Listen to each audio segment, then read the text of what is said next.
swear these other podcasts are just a waste of time. I'm skipping through them, I'd rather listen and change my mind. Wes and Nick always help me through my daily grind. Your favorite guys, your favorite lines, change my mind. I swear these other podcasts are just a waste of time. I'm skipping through them, I'd rather listen and change my mind. Wes and Nick always help me through my daily grind. Your favorite guys, your favorite lines, change my mind. Yeah. Nick, do you realize that we are no longer living? We're not even in the real world anymore. Life is over. We're in purgatory. What? Everything has come to an end. What do we do from here? Oh, jeez. What do we do from here, Nick? We talk about it, because that's what we do this show for, to talk about these things. It's going to be such a cathartic experience. Welcome back. Episode 14 of the Change My Mind podcast. Look at you. Across the table from me, as always, is the meek to my cork, Nick Fryer. Just a couple of frat boys playing Fortnite. Yes. Oh, man, that was... You got to take it easy. Oh, yeah, we actually warned people already. Well, that's the no context. Yeah. How do you feel about the no context spoilers? I enjoy those. That's a nice little word puzzle to me. Okay. Yeah, I mean, I just don't like any spoilers whatsoever, and it turned out that one of the spoilers that you informed me about on this very show came to fruition. I couldn't have known that, though. Well, you texted me that, and it seemed like you felt bad when you texted me, but I was impressed. That was actually. Yeah, well, fair enough. That was the thing, though. Like, that's not brand new. That's in the comics, so right? It's not this brand new idea. So I wasn't really. I was kind of hoping that it would happen. It was like, this makes sense, and even when it happened, I was still like, oh. Still great. Great nonetheless. It definitely caught me off guard. But we'll get into that more. We'll get into all of that. So hopefully you're following along. This is the Change My Mind podcast. Like I said, Nick Fryer, Wesley Sykes here. You can find us on our WBSM's 1420 AM YouTube channel. We are also, for the very first time in podcast history, we'll be taking your calls. You're the viewers. You've been dying to talk about it at the office cooler. You've been dying to talk about it in the classroom. You want to talk about it with your friends and family who have not seen either Game of Thrones, The Battle of Winterfell, or The Long Night, as it's been named, right. Avengers Endgame. It was a huge weekend, just losing fluids left and right all weekend long. Call into the show. You can call into the number 508-996-0500. That's 508-996-0500. You sound like a professional. Any questions? I don't know what's going on with me today. Yeah. I'm like amped up. Oh, dude, I'm bouncing off the walls right now. Yes. So any questions, we hope, if you're feeling like us, a little frisky, a little excited, you can't go to sleep at a 10 o'clock night on a Monday, call into the show. Come talk to us. We want to hear your thoughts about Game of Thrones. We want to hear your thoughts about Avengers Endgame. Anytime you want to call in, once again, 508-996-0500. And we'll take your air live. Yes. And then terrestrial and celestial radio, we got all that stuff going on, right? Yeah, sure. We got all that going on. Yeah, whatever. But we're going to start with Thrones. We'll get into Endgame later on. Yes. Your calls, whatever it is, we're not screening it. We're just... and if you call in too, you're going to hear the Red Sox game. We tweeted it out on our handle, at Change My Mind Pod. But if you hear the Red Sox game while you're on hold, that is normal. Everything's fine. Don't worry. Because we want you to be very docile when you call in. And we know that Joey Trupriano and Joe Castiglione are going to put you... what was the last... We're going to put you to sleep. Using the Red Sox on the radio. Well, maybe I tipped my hand a little bit there. Oh, my God, Trupriano.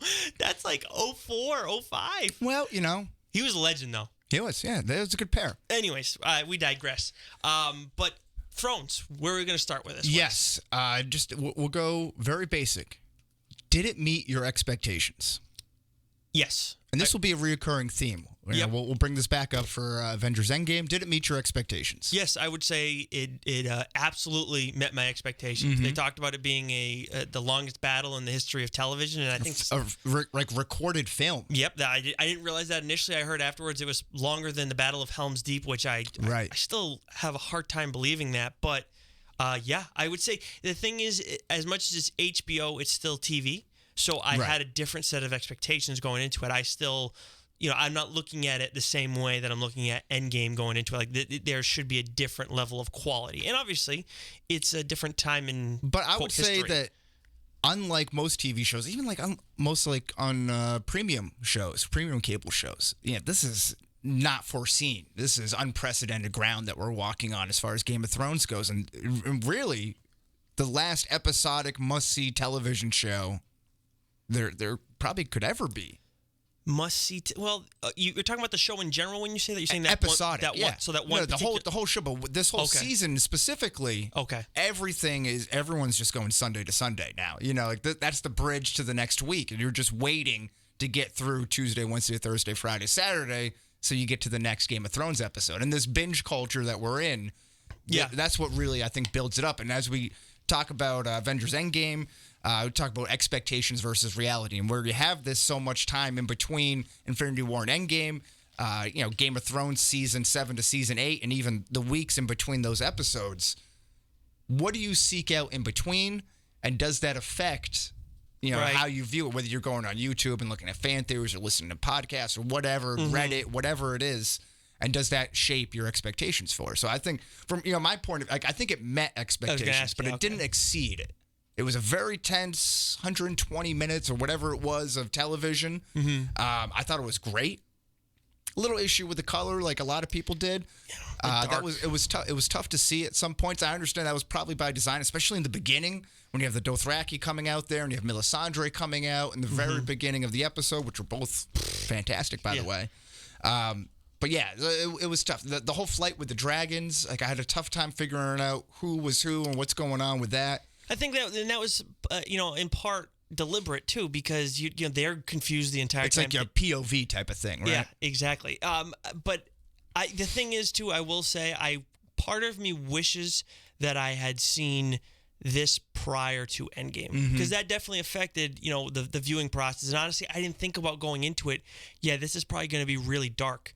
It's at night. I mean, of course it's going to be dark, and you got the winter and all that stuff going on too. We all should have known that going into it. But the thing is, the Marvel shows have been a fairly large cultural phenomenon too, along with Endgame. Along with Game of Thrones, I would say on a different level.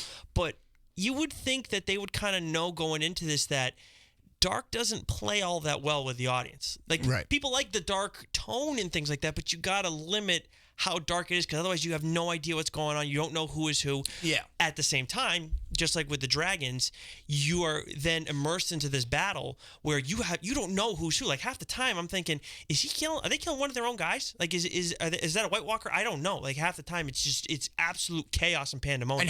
And how do you, if you are Jon Snow or Jaime Lannister or whatever, in that battle, who are you fighting? It's whoever's coming at you. But if someone gets bumped into you on your side, you're a dead man. You're out there. Yeah, and they never had that happen. That never really conveniently. That tends to happen in a lot of battles. You don't see a lot of friendly fire mixed in the course of things, which I feel like that should happen here and there. That is actually kind of realistic in the course of any battle. It doesn't matter which one. Some friendly fire. You're going to get into it. My biggest complaint, though, this is my last kind of overall thought, is a weak death by the Night King.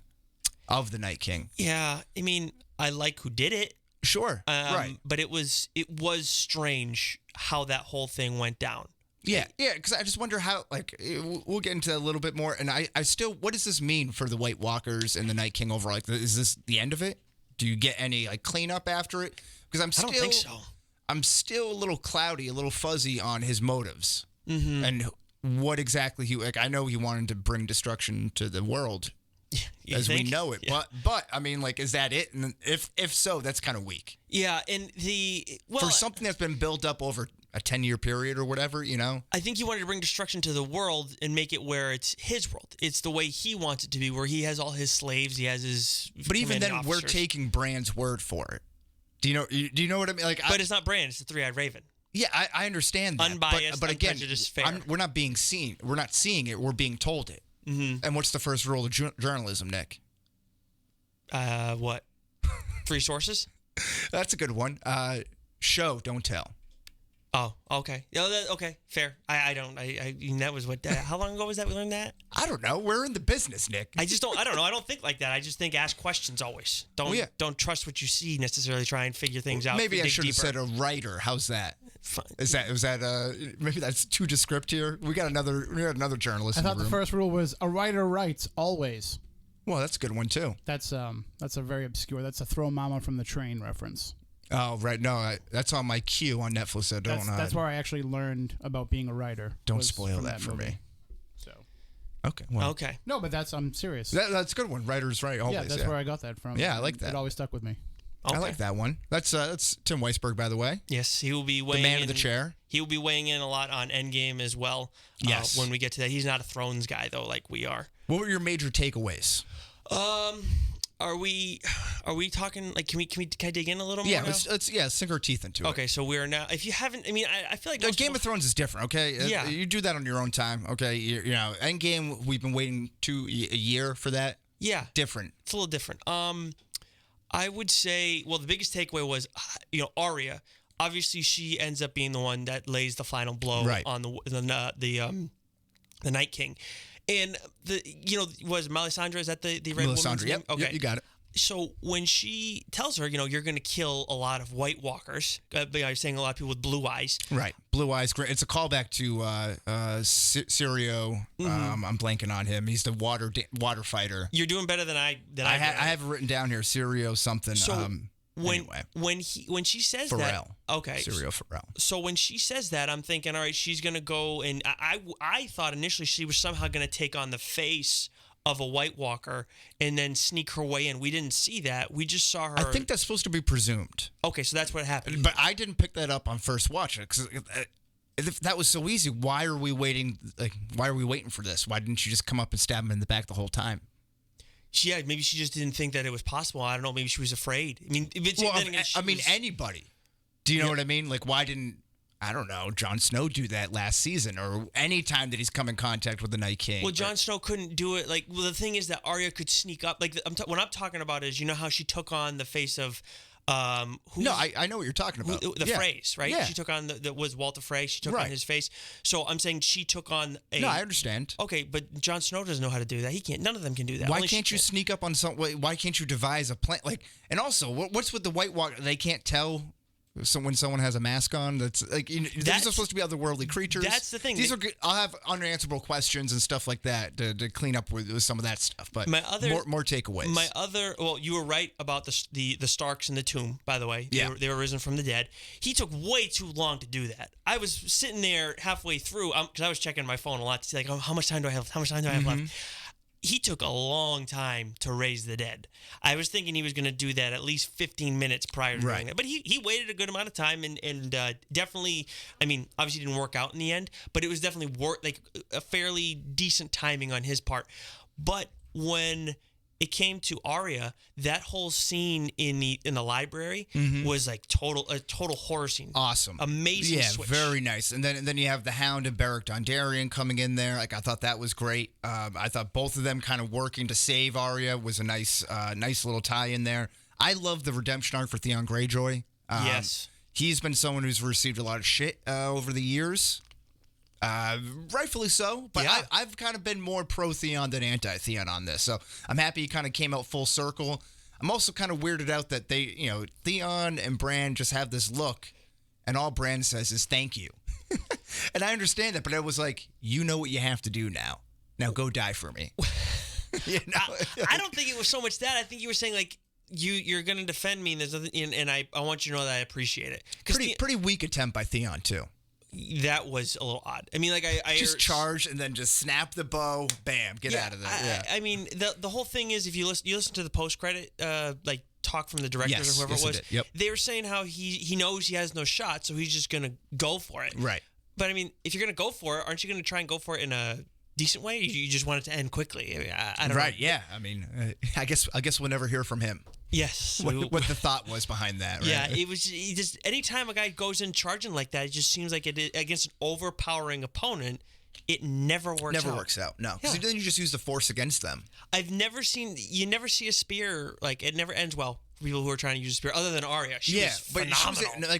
Real quick on the spear thing, I would have a tough time using that in battle because once you do the initial stab, it's tough to get out. You can't, like, I'm sure you can't just yank it out and then go to the next one. Like, I feel like you would have to take some, like a foot to the chest and, like, push it and, like, pry it out. Yeah, I agree with you 100% on that one. Other takeaways, seeing Arya go, from badass to scared to, like, Dame Lillard hitting the game-winning shot sort of thing, like, calling game at the end. But that was my question. How did she get by the White Walkers and the White so easily? Great, fantastic deaths for the Mormont family. Just fantastic. Jorah Mormont, taking about like 10 or 15 stabs to the abdomen. And still fighting off dudes to protect Dany, like standing up at the end after like getting sliced up and cut in the belly and all this stuff. And then that's willpower and love and determination. Yeah, absolutely. Yes. Grit and balls. Love. Yeah, that's probably the driving force behind that. Ultimate David Goliath moment, of course, between Lyanna Mormont, right? Lyanna or Liara? One or the other. Lady Mormont. Yeah. Whatever. And I'm not sure if that was 1-1 or another giant, but anyway, a giant nonetheless. That was really cool because she looked done. I mean, just when she gets swatted like a bug, and I was thinking, oh my God, he's gonna bite her head off, isn't he? Oh Jesus! But for a character who was really just a trivial side character that brings really nothing to the overall story, she kind of came on quickly. She was only supposed to have like one speaking line in that post credits. D.B. Weiss and David Benioff. Wow.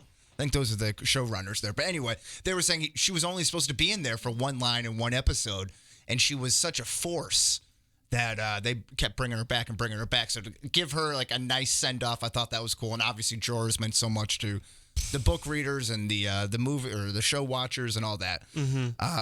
I thought Sansa and Tyrion were going to kill themselves in the crypts when they're both looking at each other. I thought that was going to be an off one another. That would have. I was thinking, what you guys are really. I mean, I get it to an extent, but you're just going to go out like that quick and easy. That's it. So wait, going back to Arya though, because I mean that's the biggest thing. Of course. Were you caught off guard by the fact that she was the one that charged after? Yes, I was, because there's so many other things, and I have this in kind of unanswered questions at the end here, but. What does this mean for the Azor Ahai prophecy, who is the prince or princess that is promised, which is the reincarnation of the legendary warrior who lived thousands of years ago?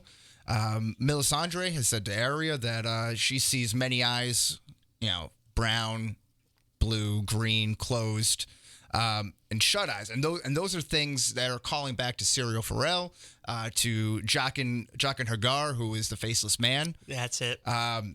And Melisandre preaches as what do I have here? So I just wonder, because it's all for like the Lord of Light, right? That's what it's coming. Melisandre is saying all these things. Beric Dondarrion is saying these things about, he gave himself up. He was brought back for this exact moment to save Arya Stark. This is what the Lord of Light had planned. They both believe in the Lord of Light. Mm-hmm. So I just totally wonder what, like, is she Azor Ahai? Because like they kind of talk about this in the show, is that the word for prince or princess, it doesn't have sex, so it could be interpreted either way. Oh, so okay. They say that when they're talking, like, I forget. This is earlier in the series, but when they think Daenerys Targaryen is Azor Ahai, the princess who was promised, they say, well, it could be genderless, because it's not an assigned gender. So when it came to the surprise about Arya, to some extent, yes, I was surprised. But because you're thinking it's Jon Snow. But like I said to you, when she told her, the blue eyes, it was like, okay, she's going to kill a bunch of White Walkers. Mm-hmm. But how is she going to do that? Like I said, I thought she was going to turn and then somehow still kill a bunch of them, or take on one of their faces. Right. And at a certain point, like, when did you think, okay, it's got to be Arya? Because at some point in the course of it all, when Jon was like getting nowhere against the dragon, I was like, it's got to be Arya. There's nobody else that's even remotely close. Yeah, I was wondering how that was going to happen. And I'll tell you a real quick story. Is I was watching the show. My fiance Julia came home around 9:30 or so, like right in the middle of it. I paused the episode. I don't have DVR. Like, I thought I had DVR my Comcast, but apparently we don't. But I can pause it. I can pause live TV. I can't rewind. Oh. So I paused it, greet my fiance, say hello. I haven't seen her since I came back from when I was at a bachelor party in New Jersey over the weekend. So we're kind of talking. I started again. We start talking. I pause it. And we're getting right to the point where they have that slow walk up with the with the Night King and Bran. Mm-hmm. And just as they get close, right before Arya comes in the screen, my foot hits the remote and hits like last, which then moves everything up to live. Oh my God. So when I go back, It's end credits. Show's over. Oh. And I'm like, what just happened? Like I missed like the last 15 or 20 minutes of it. So I had to wait until like an hour later until it came back on demand, and then had to like fast forward and watch the final 15 or 20 minutes. So I was like staying off Twitter. I didn't want to know because I was already in it at that point. I wasn't going to be spoiled, right? Oh my God, that's awful. Yeah, I was so pissed at myself. I was so pissed. Oh, that sucks, dude. I know. So it was unbelievable. So like I really had no idea because I was kind of like detached. Like I didn't see it. Everything was kind of broken up. Because everybody, as soon as it happened, everybody's like, Arya Stark. Arya. I mean, like, who's the woman that plays the main character in Law and Order SVU? What's her name? You know who I'm talking about? No. You ever watched Law and Order SVU? Yeah, but what does that have to do? I'm not seeing. She tweeted out Arya Stark. I mean, everybody was tweeting out about it. Do you know who that is, Tim? Wow, this is bad. I should know her name. I only know the one from regular Law and Order. Yeah, the SVU is like now the regular Law and Order. I know Mariska Hargitay. That's who it is, Mariska Hargitay. I just know her because of The Love Guru. Very obscure reference there. Right. Well, it's one of Mike Myers' favorite movies, best movies. That was actually his chant as The Love Guru. Mariska Hargitay. That's what they would say to each other. Instead of Namaste, they'd say Mariska Hargitay. Really? Oh, okay. I didn't know that. But anyways, yeah, so good job staying off Twitter, dude, because you would have been screwed. Yeah. I don't know if LaShawn McCoy was tweeting about it, but everybody else was. Right. We'll get to that later. Yeah, two last things for major takeaways. How does Jon Snow fight off all the Rey's dead after meeting the Night King? Yep. He was surrounded. And then they cut back to him and everyone's dead. I don't get it. I don't know that. They were going at him slow, though, the whole time. I don't know if that was on the Night King's orders. Like by design or something. Yeah, but they were going at him very slow. But then again, there was no one coming from behind, and it should have been this massive horde around him. Speaking of massive hordes, by the way, I knew there were a ton of Unsullied, but holy freaking hell, dude. I mean, it's just the first time they get attacked, I'm thinking, oh, God, I was trying to keep track while I have no lights on. I'm trying to keep track who's dying, and it's like, Unsullied, nope, a bunch of them survived. And then I'm like, Unsullied again, nope. Well, how did Grey Worm survive, right? I thought he was the biggest sure thing death there. Yeah, because he was at the front lines. Right, and I also want to know how did Brienne, Jaime, and Samwell Tarly all survive? Like Samwell was like crying on a mound of dead bodies while people were jumping on him. And then there's one scene where the three of them look like they're getting smothered by like the overwhelming running of whites. I thought Brienne died, honestly, in the first 5 minutes of the battle. Right. Because I thought she got bit, and then I'm like... And she's getting you hear her battle cries, and it sounds so much worse. You know what I mean? So you think it's like painful, but she's like just doing like a tennis serve, like Serena Williams style. She is a savage. Yeah, she's great. She gets after it. I mean, you look at if we were to give power rankings to the best, let's say 3 fighters in the course of that, I would probably say... Well, Arya has to be It has number to one. go to... I was going to say Arya. I would say it's somewhere between Jon, Brienne, and Jorah. I know Jorah's number 2. Well, you got to give some love for my man Theon, too. Held down the fort. Actually, what am I saying? It's definitely Arya, Jorah, and Theon. Yeah. 100%. Because Theon, holy hell, dude. He's pretty mean with the arrows. Everybody goes down, and he's just taking them out one after the other. It was very, very impressive redemption arc for my man Theon. Holy hell, he stepped up big time. And I know there was just a horde around him at the end, just waiting for the Night King to come and kill Bran. Mm-hmm. But it was like, dude, you really hung around a long time and took on a lot of White Walkers. It was very impressive. And lastly, R.I.P. to the Dothraki. Yep. How quickly did that whole? Well, some of them survived that too. That's the other thing. Did they? Yeah. Oh, because they came running back. Yeah, right? I was blown away that anyone. I mean, Jorah was one of them to survive. I thought he was done. Like I thought he was coming back and going to die and say like, "I love you, Dana. I'm sorry, I failed you," and then that was going to be it. But he lasted the whole episode. So he died. The Dothraki died. A ton of Unsullied died. We had the Mormont girl, Lady Mormont. We had Beric Dondarrion. Mm-hmm. Theon, Jorah, the Red Woman, Melisandre, and then we also had Edmund from the Night's Watch. Those were the major deaths, and I think they all got fair deaths in the course of all for the characters that they've been in the course of the show. Yeah, it was good. My unanswered question, unless you have anything else you want to wrap up here. A couple other things. I mean, the White Walkers, obviously they're insane, but they go and have the like World War Z zombie moment where they're climbing the wall. There's also kind of like Helm's Deep-esque. Yeah. Suicidal, like kamikazes going into the fire. Just like falling on the flame to create a path. That was kind of cool. But again, like who's like putting these thoughts in their head? Do you know what I mean? Mm-hmm. Like, does that take some strategic planning? It's the Night King who's doing it. Sure, I get that. But when he gets burned by the dragon, by Dragon, I'm thinking, is it Dragon? Drogon. Jeez, I can't get these names right. It's a lot, you know? Yeah, there is a lot in this show.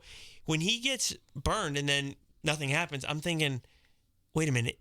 Is he fire and ice? Is he what this whole thing is about? And also, like, you wonder if he's a Targaryen because much like the Mad King was stabbed in the back, so was, well, I guess not stabbed in the back, but came, attacked from behind by Arya. Mm-hmm. So is there some sort of a Targaryen connection there? I don't know. Yeah, that actually. But I actually thought that him not being set by fire was affirmation of what Bran was saying. This is no one's ever tried to put him out by fire. We don't know if it works. So clearly.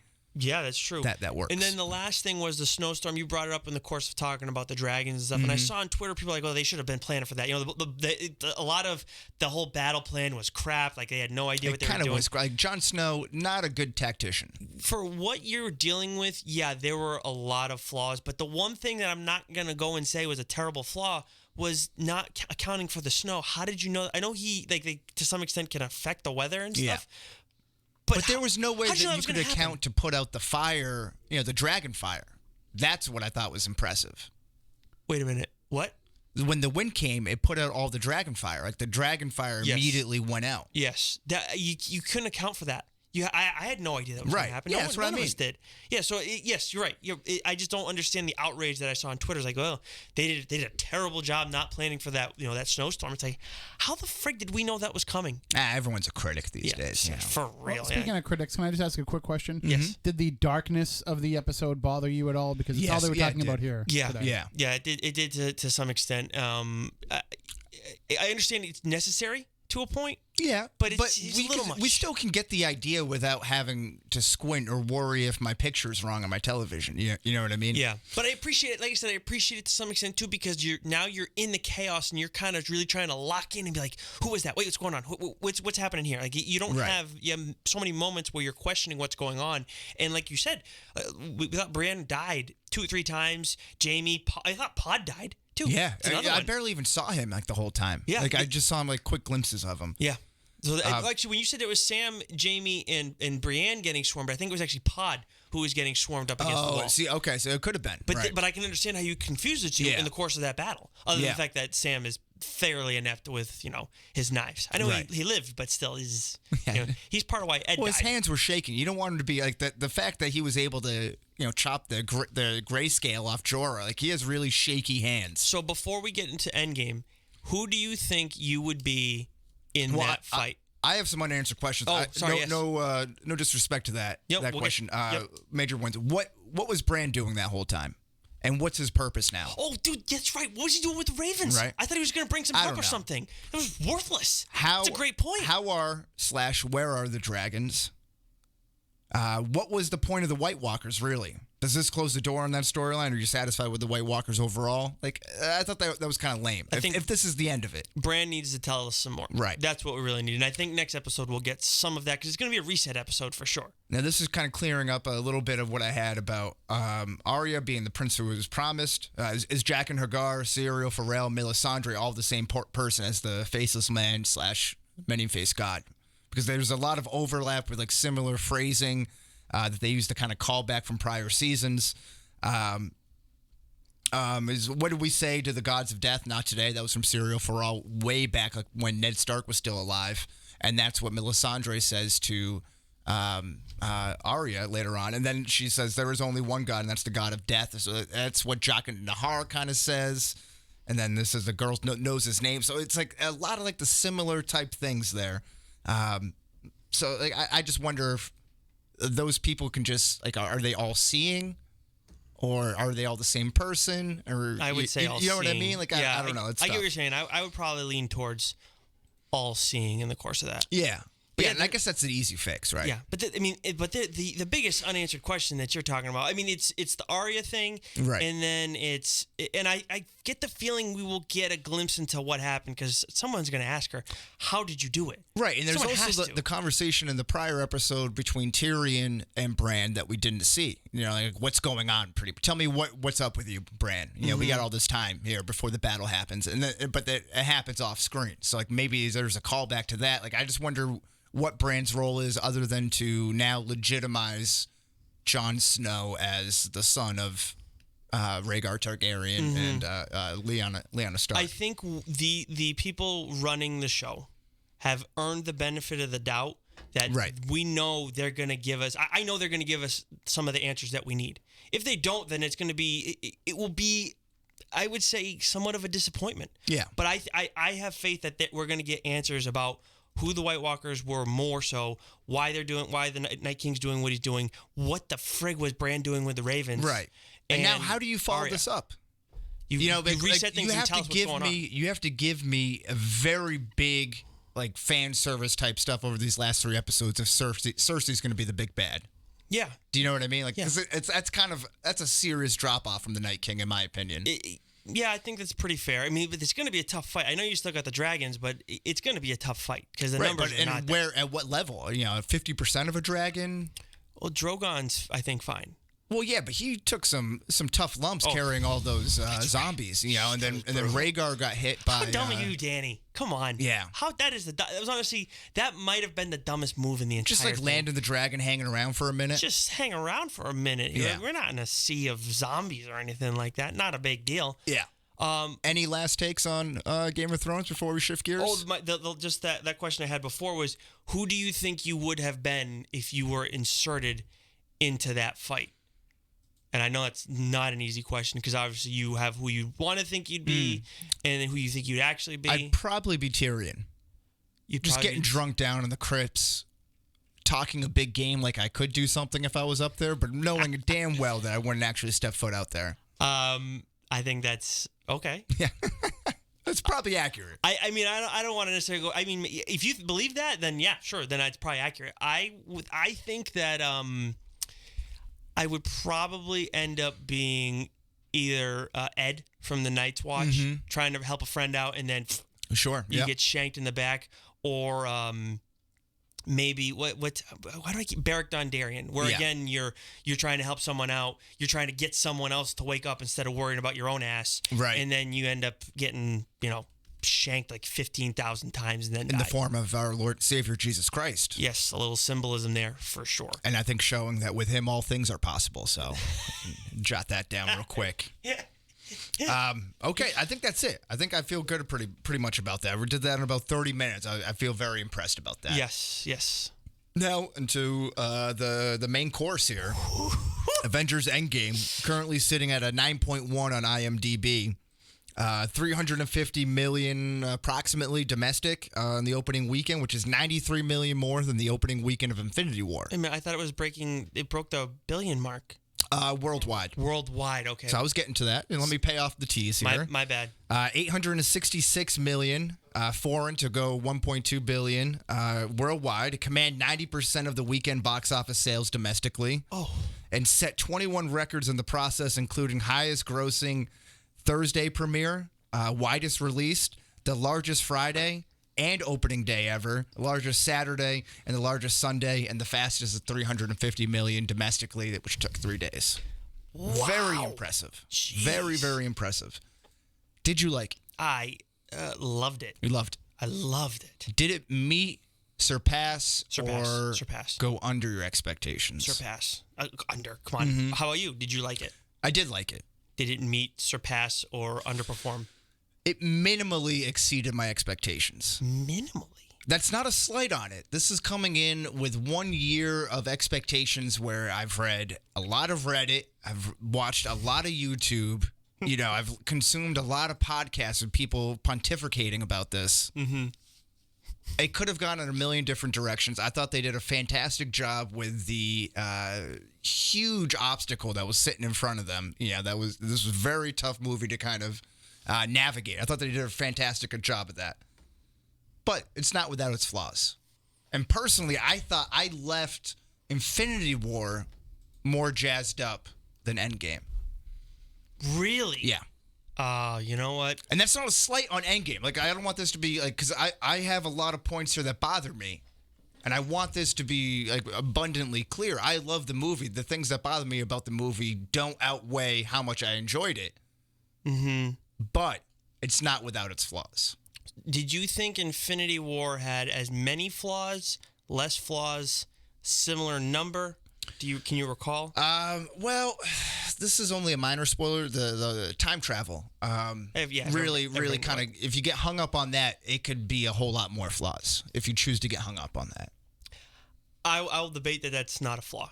I really don't think it was. I understand how it's confusing, but I don't think it was a flaw. So you understand it. I do. It took a lot. You could explain it to someone. We'll talk about it. Okay. And by the way, if you guys want to talk Tim, about it, who is a great paranormal expert, had a tough time discussing it. Is that correct? Discussing the time stuff?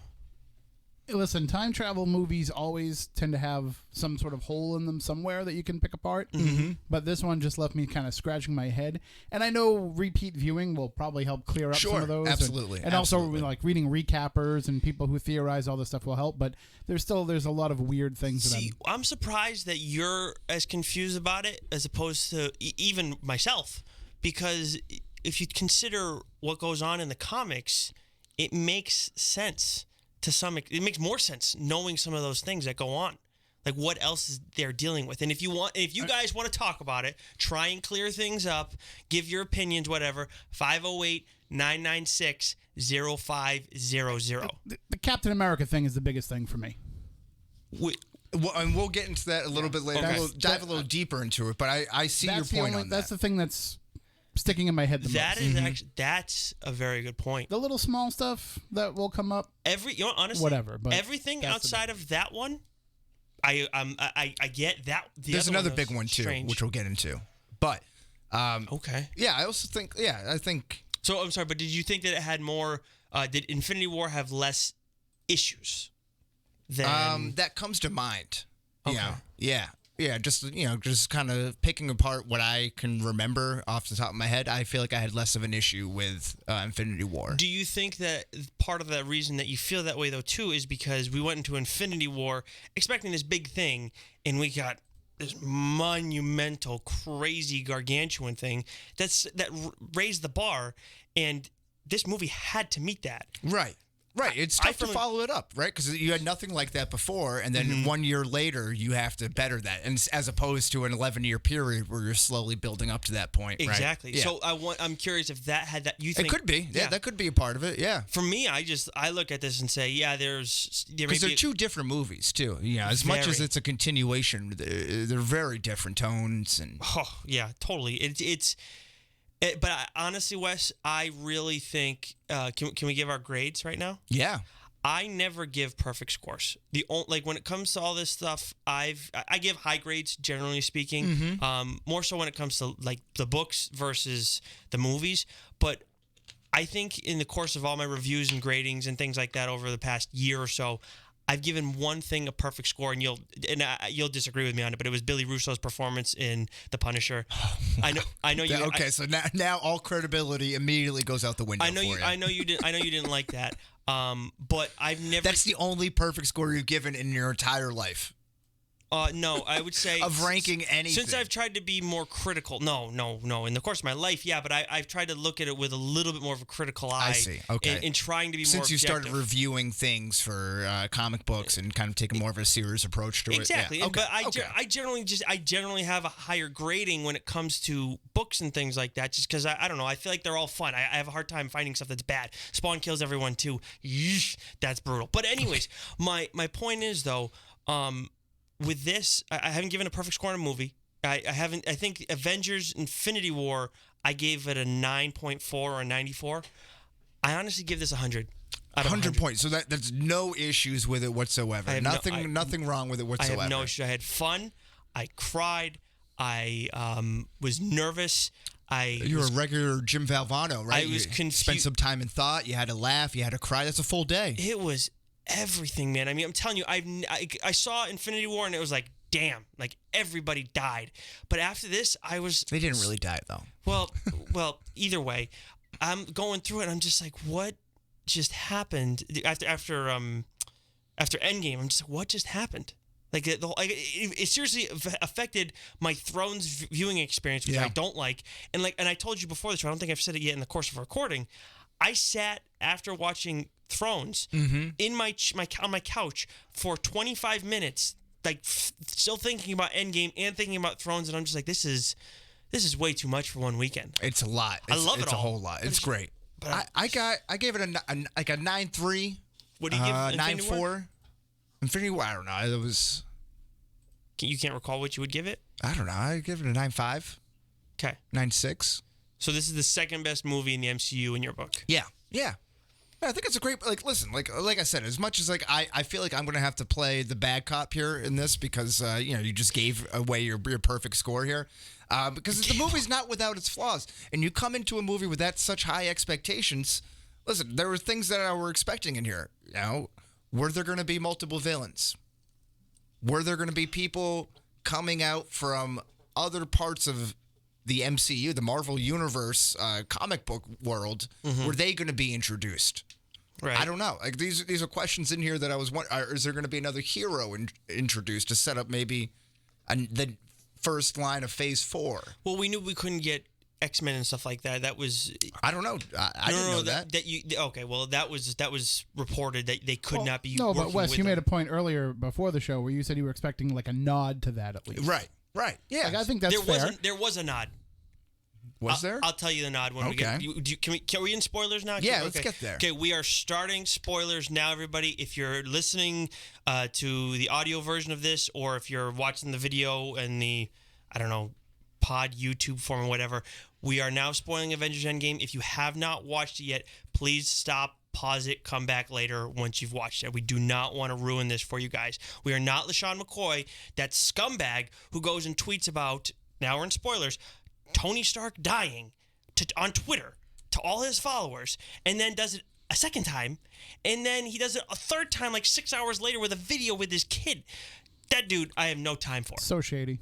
Yeah, you're such. He's over the hill anyway. God, he's a real scumbag. I hope he gets booed every time he touches the ball for the rest of his career. I mean, and he's done some other bad stuff too. That's a lot worse than actually spoiling. I was going to say other bad stuff that probably supersedes. It's not the worst thing that he's done, right? Yes. So I want to make good on that. Introducing the other characters. Yeah. They talked about there being an earthquake underneath, in the ocean. We don't deal with that. We just, if that happens, we just leave it be. That's a nod to Atlantis and Namor. Yes. Okay. 100%. All right. That's cool. Not what I was hoping for though. Again, definitely a lot. I want more Fantastic Four. I want X-Men. I wanted Galactus or someone else in there. You can't I don't know how you could go and tease them, but the Atlantean one makes a ton of sense. It's very simple because they didn't say Atlantis or anything like that, but it's another character who they were technically not allowed to introduce. Yeah, no, I get that, but what maybe you put an end credit scene in there. I don't know. I'm just telling you, they were legally, which there are none. By legally, the way. They were not allowed to do it. How easy would it be to go back and just have somebody say, "Oh yeah, we have a heat sensor of all this mutant activity popping up here in upstate New York"? Dude, Kevin Feige definitely wants to bring in the X-Men. I understand. I understand. That's, by the way, legend. Kevin Feige. The Russo Brothers. Stan Lee, obviously the greatest. Wow. So let's get. So what were your top fan service moments? You want to start with my stuff? Yeah. Fan service. Well, we go back and forth. There's a conversation that we have here. Okay. No. I know, but when you say fan service moments, what do you mean by that exactly? Well, I thought a great fan service moment was Captain America wielding Mjolnir. That was my first one. That's a nod to something that gets the fans uproarious. Okay. That everyone will agree this is us paying homage, making sure the fans enjoy this. I think we are listening to the fans. We know what they want. We're going to give it to them. I think that was phenomenal. That might have been the best moment in the entire movie. Fantastic. The only thing that could have surpassed that was what happened 3 minutes later when everybody shows up. Right. And then I think another great fan service moment was, and I think a lot of the ladies in the crowd appreciated this, was when Captain Marvel takes the gauntlet from Peter Parker and he's like, I'll take care of her. And he's like, I don't know how you're going to get through all that. And then she's like, she's not going to have to do it alone. I'm paraphrasing, but right. everybody gangs up around That was her. a little heavy-handed to me. That was a little too on the nose. Oh, dude. It was a little too much like... I didn't even care. Let's go tailor to the woman. Because if we're being honest, Captain Marvel sucked in this movie. She sucked in this movie? Yeah. Do you know that Thanos punched her in the face and her face didn't move once?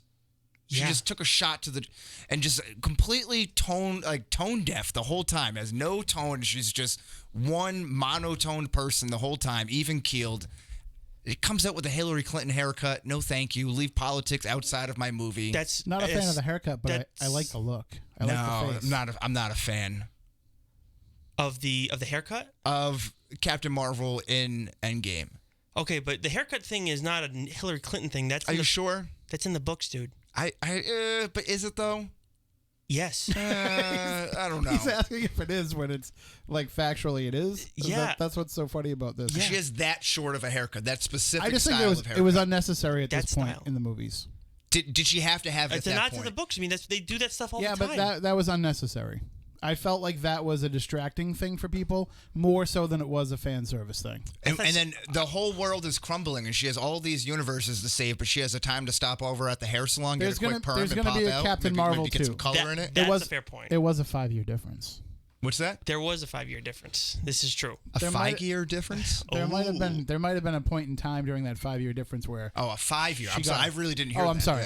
Oh, jeez. During that time, she might have had like a weekend off where she was like, finally, I can get my hair cut. Yeah, just had a quick vacation out of nowhere, But played some craps. I would have waited for the inevitable Captain Marvel 2 before I introduced the new haircut. I still can't believe you thought we said 5-year. Just for the distraction factor. It's the microphone. It gets blown out. That microphone gets blown out in my ears. Microphone is terrible. Well, that's such a West thing to say. A 5-year difference. Right. Well, that's why I thought. I'm like, oh, well, I can get on board with that. So I had no problem with how they used Captain Marvel. She wasn't in it a ton. Exactly. She comes in at the last possible minute where you need her to, where it makes the most sense, and she's supposed to be this overpowered character who can handle very that boring. stuff. Do you like Superman? This is the Superman of the MCU. But even then, she still wasn't unstoppable. He used the Power Stone and knocked her ass out. Yeah, and Batman lifted weights for 6 months and then was able to toss around Superman, like because of kryptonite. Because you have to create. Well, not before that. This is true. Well, yeah, I mean, I guess he had the gas, but he was still able to get around that though. But you know what I mean? Like, it's just a boring character. That person doesn't have any flaws to me. And now I feel like this is going to go back and retroactively make me hate Captain Marvel, like the movie. Really? Yeah. That much of an impact? There was no person. You mean to tell me she has personality? Like, even when she's talking to Peter Parker, she's like, I can handle it. But she was like, hi, Peter. Like, she was like just this nice lady. No, like, talking to she this kind of has like a bitchy attitude. Well, in the other areas, she was definitely tough for sure. But do you need everybody else to be like, oh, hey, what's going on? Let's hang out. This is awesome. We're having a fun time, right? Like everybody's Paul Rudd. Yeah, yeah. That's exactly the thing. You want everybody to be Paul Rudd. Yeah, that would be a great movie. I would go see that movie 1,000 times over. That would be a perfect movie for me. Who, by the way, owned this movie. He did a very good job. He absolutely did. Where does he stand in your...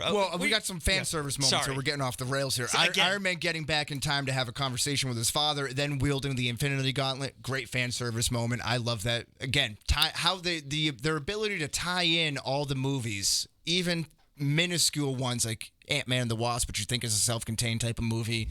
Thor: The Dark World, you think that's kind of like a forgettable, but suddenly that plays a huge role in all of this. Mm-hmm. Professor Hulk was a huge fan service moment for me. I love that. Yeah, I knew your biggest thing was you wanted to see Tony Stark holding the Infinity Stones.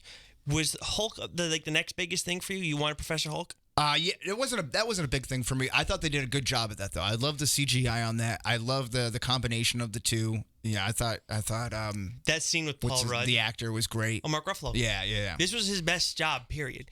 But that scene with him and Paul Rudd in the picture, it's like, hey, Mr. Hulk, can we get a picture? Right. Yeah. Hey, you want a picture with me? I'm Ant-Man. Where would you think? You don't know me. Why would he think they would know who he is? Well, because he's been in 3 movies now. Yeah, he's like saved the world a couple times. I guess that's fair, but he wears a mask. Like, he was a war criminal. Here's my thing: if I'm Ant-Man and I'm sitting at the table with Hulk and Captain America doesn't get recognized, then I'm assuming no one's gonna recognize me. Now, there's a lot of things I would have to go back and watch, but did he have the nondescript hat and sunglasses on at that point? Nope. Oh, he wasn't in the disguise. Okay. Nope. Okay. Yes, he was freeballing it. Okay. Yeah, he was out there then. He was just hanging out there. Yep. At different times, Wes, there was half the amount of people in the world. Right. A lot less going on. You got Hawkeye taking care of things, killing all the bad people already. Well, I thought that was great. And the whole opening was fantastic. Like, what a way to start off a movie. You did not expect that to be the opening either. Right. No. Fantastic. Like, unbelievable job. And then, like, just going, it really kind of sets the tone for where this was going and how people felt who weren't the Avenger. Like, I know he's an Avenger, but he wasn't an Avenger. He wasn't, like, didn't know what was going on with all of that, right? So, like, to actually kind of see that outside perspective was a very cool thing to kind of add some weight to everything to open it up. Yeah, that was awesome. I thought, honestly, when we saw that in the commercials, that it was going to be a flashback for him in the course of things, in the course of the fight. Like, this is just a moment I had with my daughter. I didn't think we were actually going to see them get dusted. And in that moment, when he turns around, I'm like, oh no, he's losing them all. Like, oh man, this is heavy. This is rough. This is a great way to start things. But man, that's rough. Talking about fan service too. Thanos, Hopper. Oh man, coming out and getting the arm chopped off, and then the head gone. Like that was great. And like, right off the bat, like that. And then it was just like Thor just going off the rails, kind of going off script, doing his own thing at that point. Oh yeah, and then delivering the line too. Right. You knew that was going to come. Well, right? see, and that's where But it was kind of like a jackass move. Like he didn't consult the team on that one. Yeah, no, he was depressed, dude. I mean, the whole thing is this whole it was his fault. Thor's whole storyline is a battle with depression. In all honesty, but we can get to that more Thor later. But I want to hit on Captain Marvel again. When she's there and she brings Tony back, and they're talking about Thanos, this, that, whatever, and they find out where he's like, all right, let's go get him. Like, how do you not appreciate a character who's just like, screw this guy, he's done? Because at that point in time, I was trying to figure out logistically in my head how she could just stumble upon Nebula and Tony Stark. Have you figured that out yet?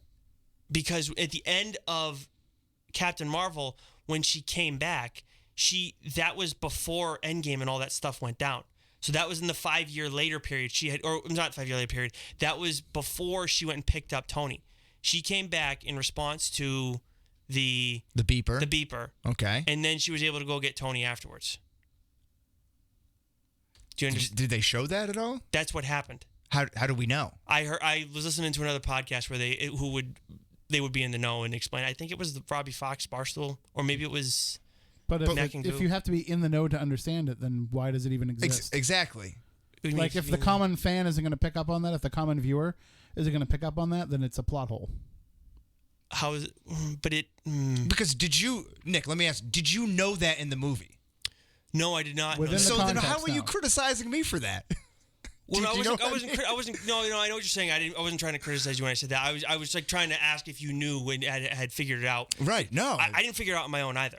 That's a problem, isn't it? Right. That's a plot hole. If you can't figure it out on your own, that's a plot hole. Yeah, that's what I mean. Okay, I guess that's fair. That's fine. The other explanation could have been that she was traveling back home from space and came across them. But that's because she's Captain Marvel, she's just going to find them. That's the other. I was going to say that's the other argument, and that's not really a great one. Again, overpowered. No personality. But that's it. Her finding Tony Stark in space is the coincidental moment of the movie that gets on your nerves. That's one of them. It does. Yeah. There's got to be a bigger one. What's the bigger one? We can get into that. Okay. Oh, we're gonna get into it right I'm glad that it's on your list and that it's not something that you're overlooking and getting more upset about this one. Well, what is? Well, now I feel kind of lost here because I have about 10 or 11 plot hole negative thoughts on this here. What happens if that rat doesn't walk across the... Yes, I have that. Yes, I do. Yes, Here thank you. Go. Yes. It took 5 years for that to happen. I knew this was going to get brought up. I thought... Listen, I'm not saying that it's a bad thing. I'm just saying, like, if you're going to be that upset about Captain Marvel, you have to be that upset about the rat. It took 5 years. Honestly... The Captain Marvel one's makes more sense getting pissed off about, not knowing the other stuff that I brought up, because it took 5 years for that rat to walk across the whatever thing we're talking about. It's a great piece of machinery too, by the way. If that's going to like stay on and working and like not have any problems, and then you just hit one button, and it comes back. We're Boom. dealing with time travel. I understand that. No, I'm complimenting. That's a great piece of machinery there to hold up with no maintenance over 5 years, just collecting dust. I would hope time travel equipment is at least solar powered. Right. Yeah. Well, if it's in a truck too, it's not getting a whole lot of light in the back of a van. There could have been panels on the roof. I'd have to go back and look. That's a good point. That's a good point. Do you want to run through your plot holes right now? Because you said you got a list of 10. I'm surprised. Yeah. By that. So the whole idea of the Soul Stone was never explained in the movies, at least to my knowledge. Now, I did not see. What do you mean the whole idea? What are you talking about? So the idea of everyone who was captured in the Soul Stone was not dead, was not outrightly ever spoken about in the movies. I feel like the only reason why we know this is because the Russos and Kevin Feige had to come out post Infinity War and say, no, those people are still alive. Okay. But it was like, I feel like it was like, maybe I'm missing this, maybe I'm missing something, but to my knowledge, it's never talked about that they're alive in the Soul Stone. I thought that the Russos came out and said, no, they're dead. In response to everybody saying, no, it's a Q&A. I thought they said they're alive in there. Okay. Because otherwise, then how does everyone come back? Because you have the Infinity Stones and the power to reverse what happened? I guess. Yeah, I think what happened was more of a time thing where you went back and reversed the actual. I don't think it was releasing them from the soul. I don't know. I think the soul realm, though. No, it was not a time thing, Tim. It happened like in that moment. Wes is more right on right, this one. But I'm saying you're like doing over something that had happened already. Yes. I'm not saying it's not like releasing them from the soul realm. Okay. So like when they let everybody out and you hear Falcon come out and say I'm on your left or whatever, like that kind of like took me. I had to think about like how are these people entering the realm? Like I know Hawkeye has the Soul Stone, but like are they aware of what's going on in the moment? Do you know what I mean? And it takes that Peter Parker line to Iron Man who says like I felt like I was asleep for 5 seconds or something like that, and then Doctor Strange wakes me up and says it's time to go now. He's like I was blacked out. Okay. And then like that kind of explains it away, and then we like told us what we had to do, and then we just jumped out there. That they wouldn't. But they wouldn't be in that. But here's the other thing, Wes.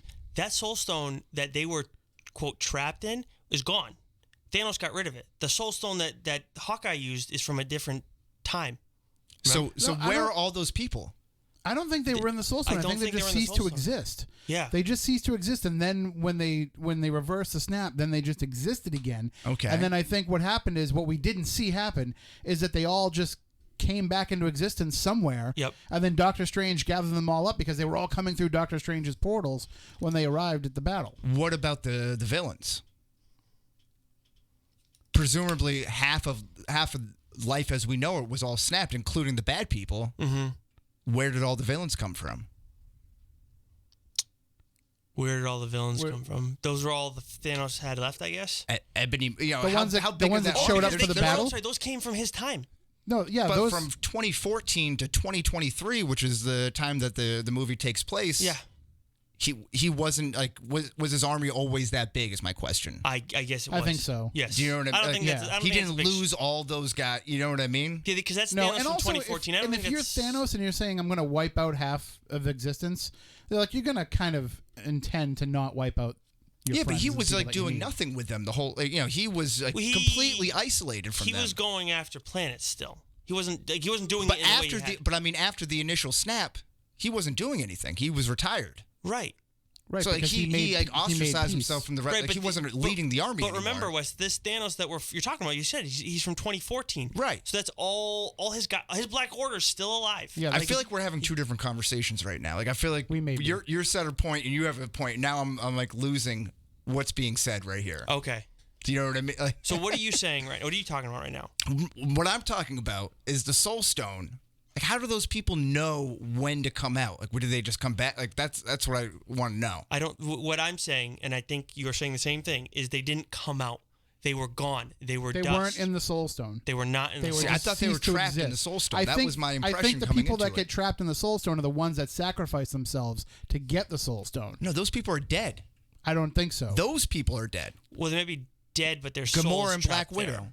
I think that they sacrifice themselves to the Soul Stone, is I believe what the conversation was. See, now I have to go back and read this now. See, I thought everyone who was in it was a Snap who got dusted were in the Soul Stone. I don't think. Yeah, I think they just so. ceased to exist, and we're getting hung up on this, but it's a big point. I mean, like, look, we're fine. Like, the thing is, when it came to this, you remember the Russo brothers saying that they're all trapped in the Soul Stone. I remember them saying, no, they're dead. Like, them justifying, yes, these people are dead. They're gone. I feel like in a Q&A I've read that they were trapped in the Soul Stone, but then that they were alive. Well, hopefully our super producer can get on that and look on it. Yes. Yes. Other notes: how did Pepper Potts join in the final fight? How did Korg as well? How did Pepper Potts get the rescue suit? How does she know how to use it so well? Which was really badass when her and Iron Man are like up there and doing a whole bunch of stuff. That was awesome. But I would have liked, like, all we get on the rescue suit is his daughter wearing, like, popping up the mask real quick, you know, and that wasn't, like, set up enough for me. Really? Yeah, because, like, first of all, she's really, like, an Inferno person from Iron Man 3, and that just gets completely glossed over, which is fine. I'm okay with that. But, like, she's just, like, looking up composting while they're retired in their farmhouse, and then, like, just hops up on a planet, and then, you know, like, in a suit, and then is suddenly, like, blasting aliens. You think that she hadn't learned how to do that over the course of her 15 years with him? She didn't even know the suit existed. That was a surprise anniversary gift. I thought that was kept in the garage because she didn't use it a ton. Wasn't that, like you said, yeah, it was an anniversary gift, yes. So it was a surprise. Oh, she didn't have that specific one yet. Okay, right. I get what you're saying. Yep. Okay. Like, so did she have one before, and that's an upgrade, or is that the original one? Like, I don't know. Like, so these are some of the questions that I had. Okay. The idea that the rat pulls the Ant-Man out of the quantum realm. You're only going to complain about that one so much, though, because your guy got saved. Right. Like, listen, like, I know you have to get the movie rolling at some point or the other. So, like, again, these are minor things. So, but my big one, this is what Tim and I were talking about. How did Tony Stark get the Infinity Gauntlet so easy? That was strange. We didn't see the transfer of this. I mean, I went back. It was a tussle, and it was, I imagine, because he made the Infinity Gauntlet, that they, like, just like magnets to his hand or whatever. Well, the nanotechnology and stuff like that. Right. But I went and... But it was just too easy. Somebody posted, and they did it the right way on Instagram. They put, like, spoiler slide, and then they put the video of that moment. And the way they shot it, it does, like, I could see how he would have pulled him out of the glove. I'm like, how did that happen? If you go, like, it happened so fast. But if you go back and watch his hand placement, like, you're not seeing him pick off each one, but you could see where his hand was on Thanos' hand. I'm just saying, it's a CGI scene, though. You know, like, you should be able to control, like, that shouldn't be so fast for what is a huge moment in the movie. That's not a callback to anything. There was never a, like, sleight of hand moment for Tony Stark in any of the movies that I can't think of. But the thing is too, Wes, like, by doing that, it creates this sense of, like, oh no, Tony didn't get the glove off, and he's about to snap. I was thinking when that happened, I'm like, you've got to be kidding me. This MFer is going to do it again? No, it was cool, but again, like, I'm just wondering, like, how? How is my, you know? See, this is why you're at a 9.4 with the movie, a 9.3, and I'm at a 100, because, like, these are things that I'm not as skeptical. I was a little on that one, but let's call back to the top of the episode where you said the most important thing for a journalist is to ask questions. Mm-hmm. Yeah, and I did. That's all Wes. I think questions are coming to mind. I did. I think Wes's list of questions are very viable. I'm not saying he's wrong. I'm just saying, like, that he's more skeptical than I am about some of this stuff. That's all. You're willing to suspend a little bit more belief than he is to get through the movie. Absolutely. Well, I am too. Like, I think I have a pretty high suspension of disbelief. But if I'm going to be invested into these movies as much as I am, like, I want you to lay things out there for me too, so I don't have these questions. But the important thing is, it didn't ruin you watching the movie. It's things that you kind of thought about and dwelled on maybe after. Well, no, this was during. Some of it took you out of the moment, but it didn't. Yeah, not overall. He gave it a 9.4. Like, again, I'm not right. Someone has to ask these questions here. And if I can throw it back just for a second to the Soul Stone. Oh, so Joe Russo said that Gamora was in the Soul Realm. Okay. So that is something that he acknowledged. That led to other people speculating that meant everybody that was snapped would be in there, but the only one they confirmed would be Gamora. So it is the people who sacrifice themselves. So it is. Okay. Suddenly makes me think that we've got the plot point for the Black Widow movie. So right. Oh, maybe. That makes more sense. Okay. I was going to say, dude, can you imagine that? You have to sacrifice yourself, and not only do you just die, you don't just die. Like, you are stuck in purgatory by yourself. Yeah. Forever. It's the ultimate sacrifice. Oh. A soul for a soul. God, that is brutal. But for Gamora, it sucks even more, because, like, I died for friggin' Thanos. Right. But couple things. I got Was life really all that bad with half of the living creatures gone? Seems like I'm sure jobs are up. I'm sure food was up. Natural resources are up. In 5 years, the Earth kind of looked like a dump. Like when they were showing some of the overhead shots. Yeah. Like in 5 years, you couldn't have moved some of those cars out of the way. Right, exactly. My same problem with The Walking Dead. You know, like if there's a problem, move the car. Don't just leave it there. Yeah. Yeah, but I would imagine bringing all those people back is a huge shit show. Oh, Imagine trying to deal with that if you're a country. Okay, you want to talk about something that bothered me? Was and not enough, again, to hurt my score, obviously, but when they go back to Peter Parker's school and everybody's just like, oh, hey, Yes, what's happy, up? right. So that was what I had on there. Like, did Ned get snapped too? Because I was wondering the same thing. Or did the whole school get snapped? But it's like everybody's like, oh, it's Who's fine. Ned, his friend? The guy in the Yes. chair, yeah. The guy in the chair. Yes, his friend. Yes, his big friend, his buddy. He's like Asian or Hawaiian. Yeah, he got snapped. I think I remember him disappearing. They didn't. No, They didn't I don't do think anything. he was in there. They didn't yeah. do anything with him. They didn't do anything with Shuri. We didn't know Shuri was snapped until this movie. So yeah, there was a Maybe I preview or something maybe I of it, right? That misremembered. showed like her face and going through. But yeah. Until in the posters too. In Right. fairness. Then But that's all, what I had all it right takes, there. by the way, is just one person like meeting somebody else and getting remarried Right. to just screw everything. Like, what if instead of going nuts, Yeah. Hawkeye just met a girl? Well, it's like The Leftovers. You've ever seen that show? There's Yes, a lot of similarities exactly. to that. Yeah. Also, why didn't Bucky get the shield, or did he go back? Why didn't he go back in time with Cap? Because Bucky, come on, what's he doing now? Right, but what does he have to go back to? I don't know. What does he have to do here? Maybe he wants to go back to the He can 40s. He can help other people out. Correct me if I'm He's wrong. not but doing it. Doesn't No, Bucky he's not. in the comics? Doesn't Bucky become Captain America at some Right. point? He So, does yeah. at some point, but so does Sam Wilson. Right, but you could have started with Bucky. Because I want he's the no. more- I see. Here's my thing. He's the more fan favorite character. Yeah, but is he going to be okay? You need more black representation. There's that. I'll say that. I'll just come out right. Why and do say you? it. He's already a hero. Well, yeah. Well, Yeah, he's but Captain America. Falcon is a sidekick in Winter Soldier is a mess. Let's be honest here. I like Winter Soldier a lot. He's one of my favorite characters in the MCU, but ever since he got freed from being the Winter Soldier, he's been a mess. Poor Sebastian Stan doesn't even look thrilled to be in it. Like the whole time, like just miserable. Look, like he is like signed to like a lifelong contract, and now he's got to be in the Disney Plus show. Like he's never going to get another role because people are just going to see him as a long-haired, one-armed superhero. Now, anybody that meets him at these conventions would have the opposite take on that, unless he's just that good of an actor. He pretends to be having a good time. Right. The thing is, Wes, like that's kind of how. Like I'm reading the ongoing thing with the ongoing Winter Soldier right now with Marvel, and he's like that. He's pretty miserable all the time because of all the bad stuff that he's done. Right. Because think about it, he's done some pretty. A lot of bad stuff. Yeah, exactly. So he's got that going, weighing on him. Now he can go and work with Falcon. And honestly, the way they've done it, I think Falcon is a better Captain America right now than Winter Soldier. And I honestly, I don't want to see, like, I've seen what Bucky looks like as Captain America, where he's carrying around a physical gun. Like, I don't need that. Like, Yeah. I get that Sam has the wrist guns and stuff like that, like Deadshot style. It's much more subtle. I'm okay with that, but not. No, Captain America doesn't need guns. Although Second Amendment rights, very hot topic here in this country. You really want to spark a debate? Just load them up with a AK-47. You know. Jesus. But yeah, that's it. That's all I got. Okay. One thing I want to hit on, because we got someone on the YouTube chat talking about the Black Widow and Hawkeye scene, and that is a big one. Tripping on Legends. They said love the scene, referring to Black Widow and Hawkeye. That was a great scene. But Hawkeye and Black Widow are not the ultimate love of each other.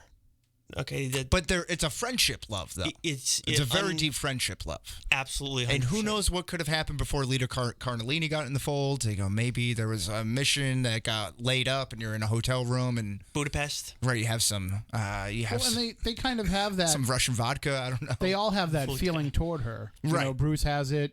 Captain America has it. Yeah. So Yeah. Iron Man has it in the second one.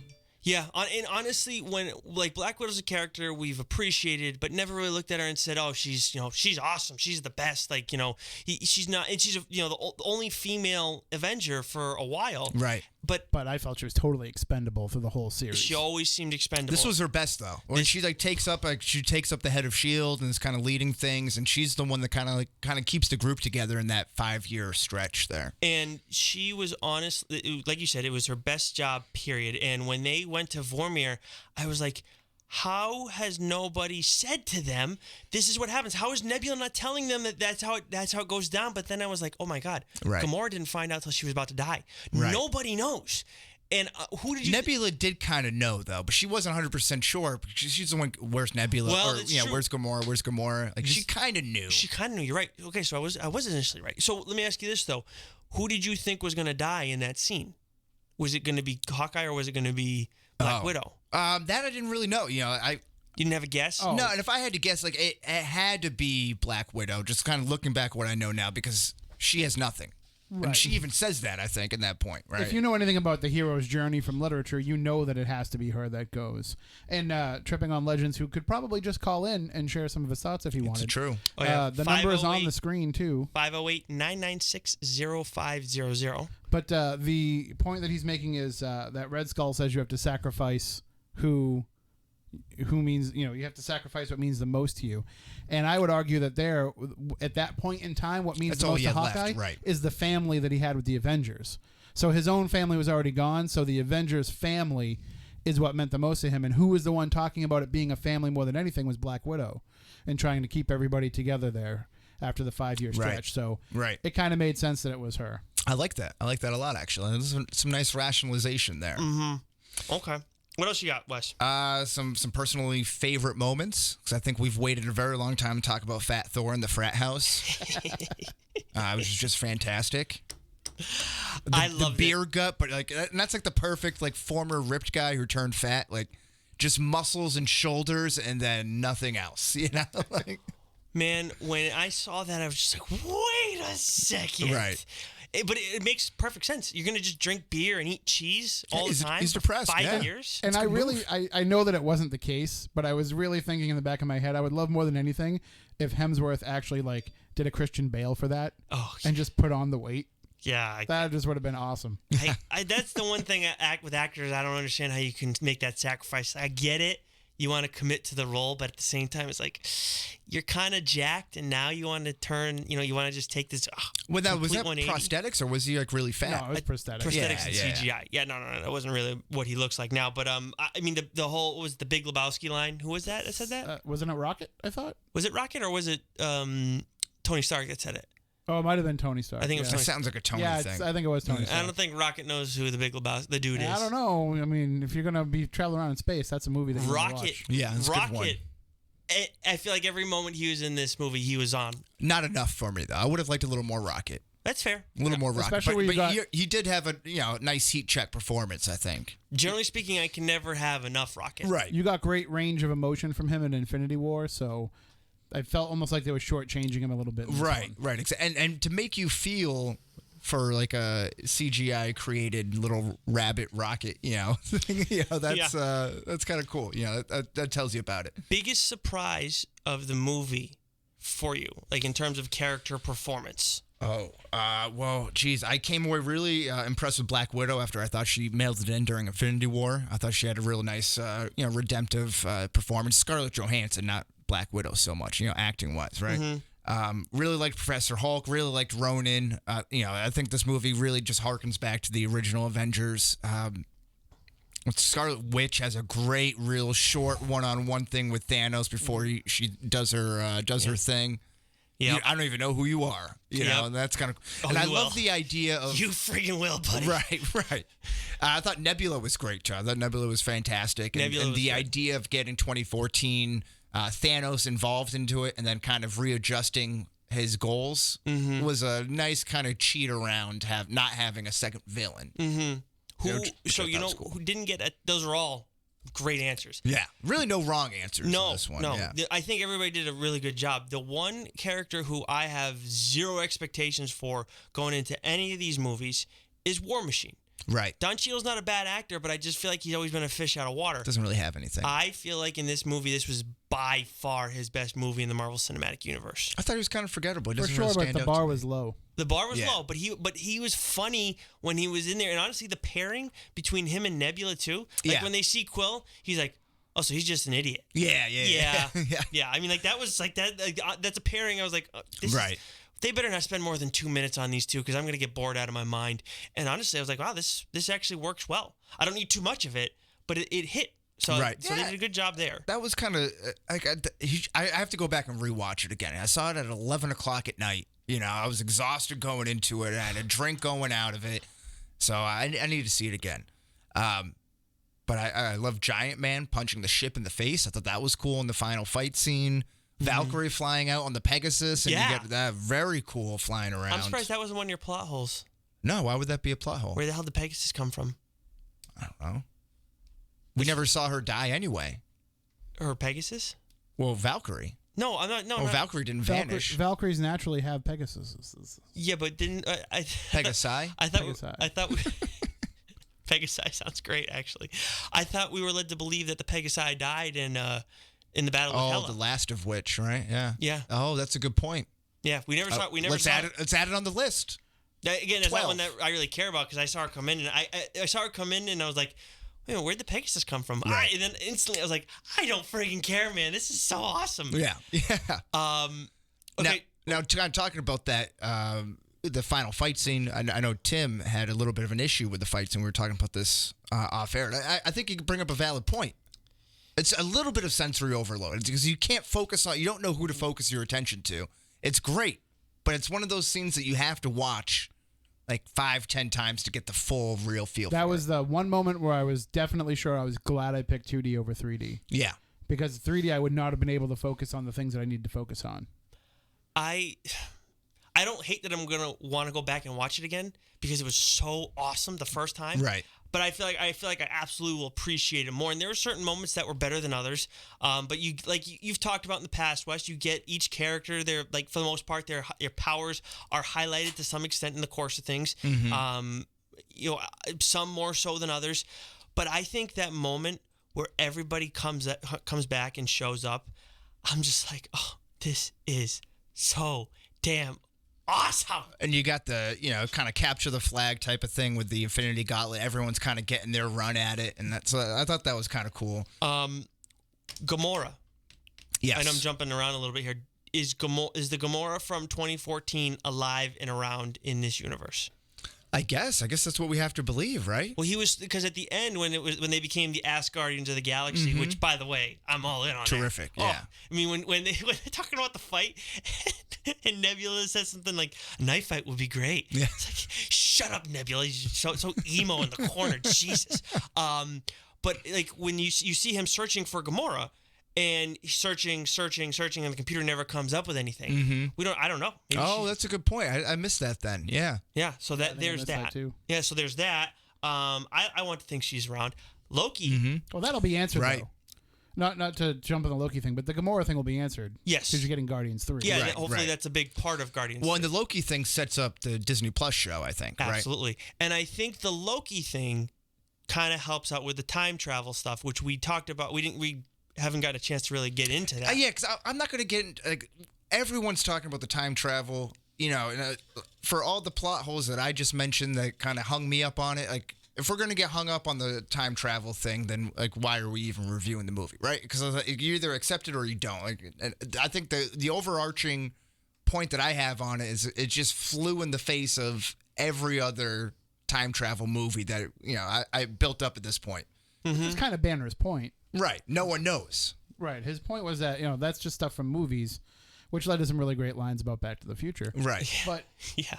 I don't know, but the Captain America thing, it's right. It bothers me. Well, and 2014 current Thor getting Mjolnir's hammer from the Dark World and not putting it back, and did it get put back? I don't know. I don't think it did. Oh, you know what? Captain did put it back. He did bring it. Yeah, he Captain did. America brought it with him. It was in the. Wow, talk about wrapping Alva up the loose ends, man. That's very a little nice. thing. That's right. He did do that. But my thing is that I feel like Banner explained a lot. And then in the moment where he's talking to the Elder One and he explains how we're going to take it from your timeline and it's not going to lead it astray because we're going to bring it back and put it right where it belongs. And the other thing is, in the comics, the main Earth is known as Earth 616, which, by the way, I think the cell that Ant-Man's van is being held in, it says like 616 somewhere in there. So obviously a nod to the comics.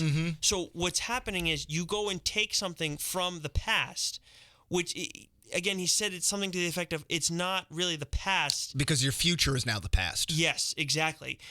But if something happens that throws things off, like Loki going somewhere else, then you're creating a different universe, which is what happened, in that little explanation there with the time stone, where it gets pulled away. Now things go astray, but if you put it back right where, like right after you took it, you're fine. And I thought I was saying to Tim before you got here was, I thought if they were going to introduce Fantastic Four or anything else like that, that was the way to do it. Mm-hmm. You bring it in that alternate timeline, you screw everything up. Now you get all these people here who are just somehow entered into your timeline. Absolutely. But again, they chose not to do that. So they will find. But that would have been like a good kind of shoehorned way. At least I don't know in my rudimentary understanding of time travel. Apparently we all know nothing up until now. But Fantastic, it's only a hobby of mine.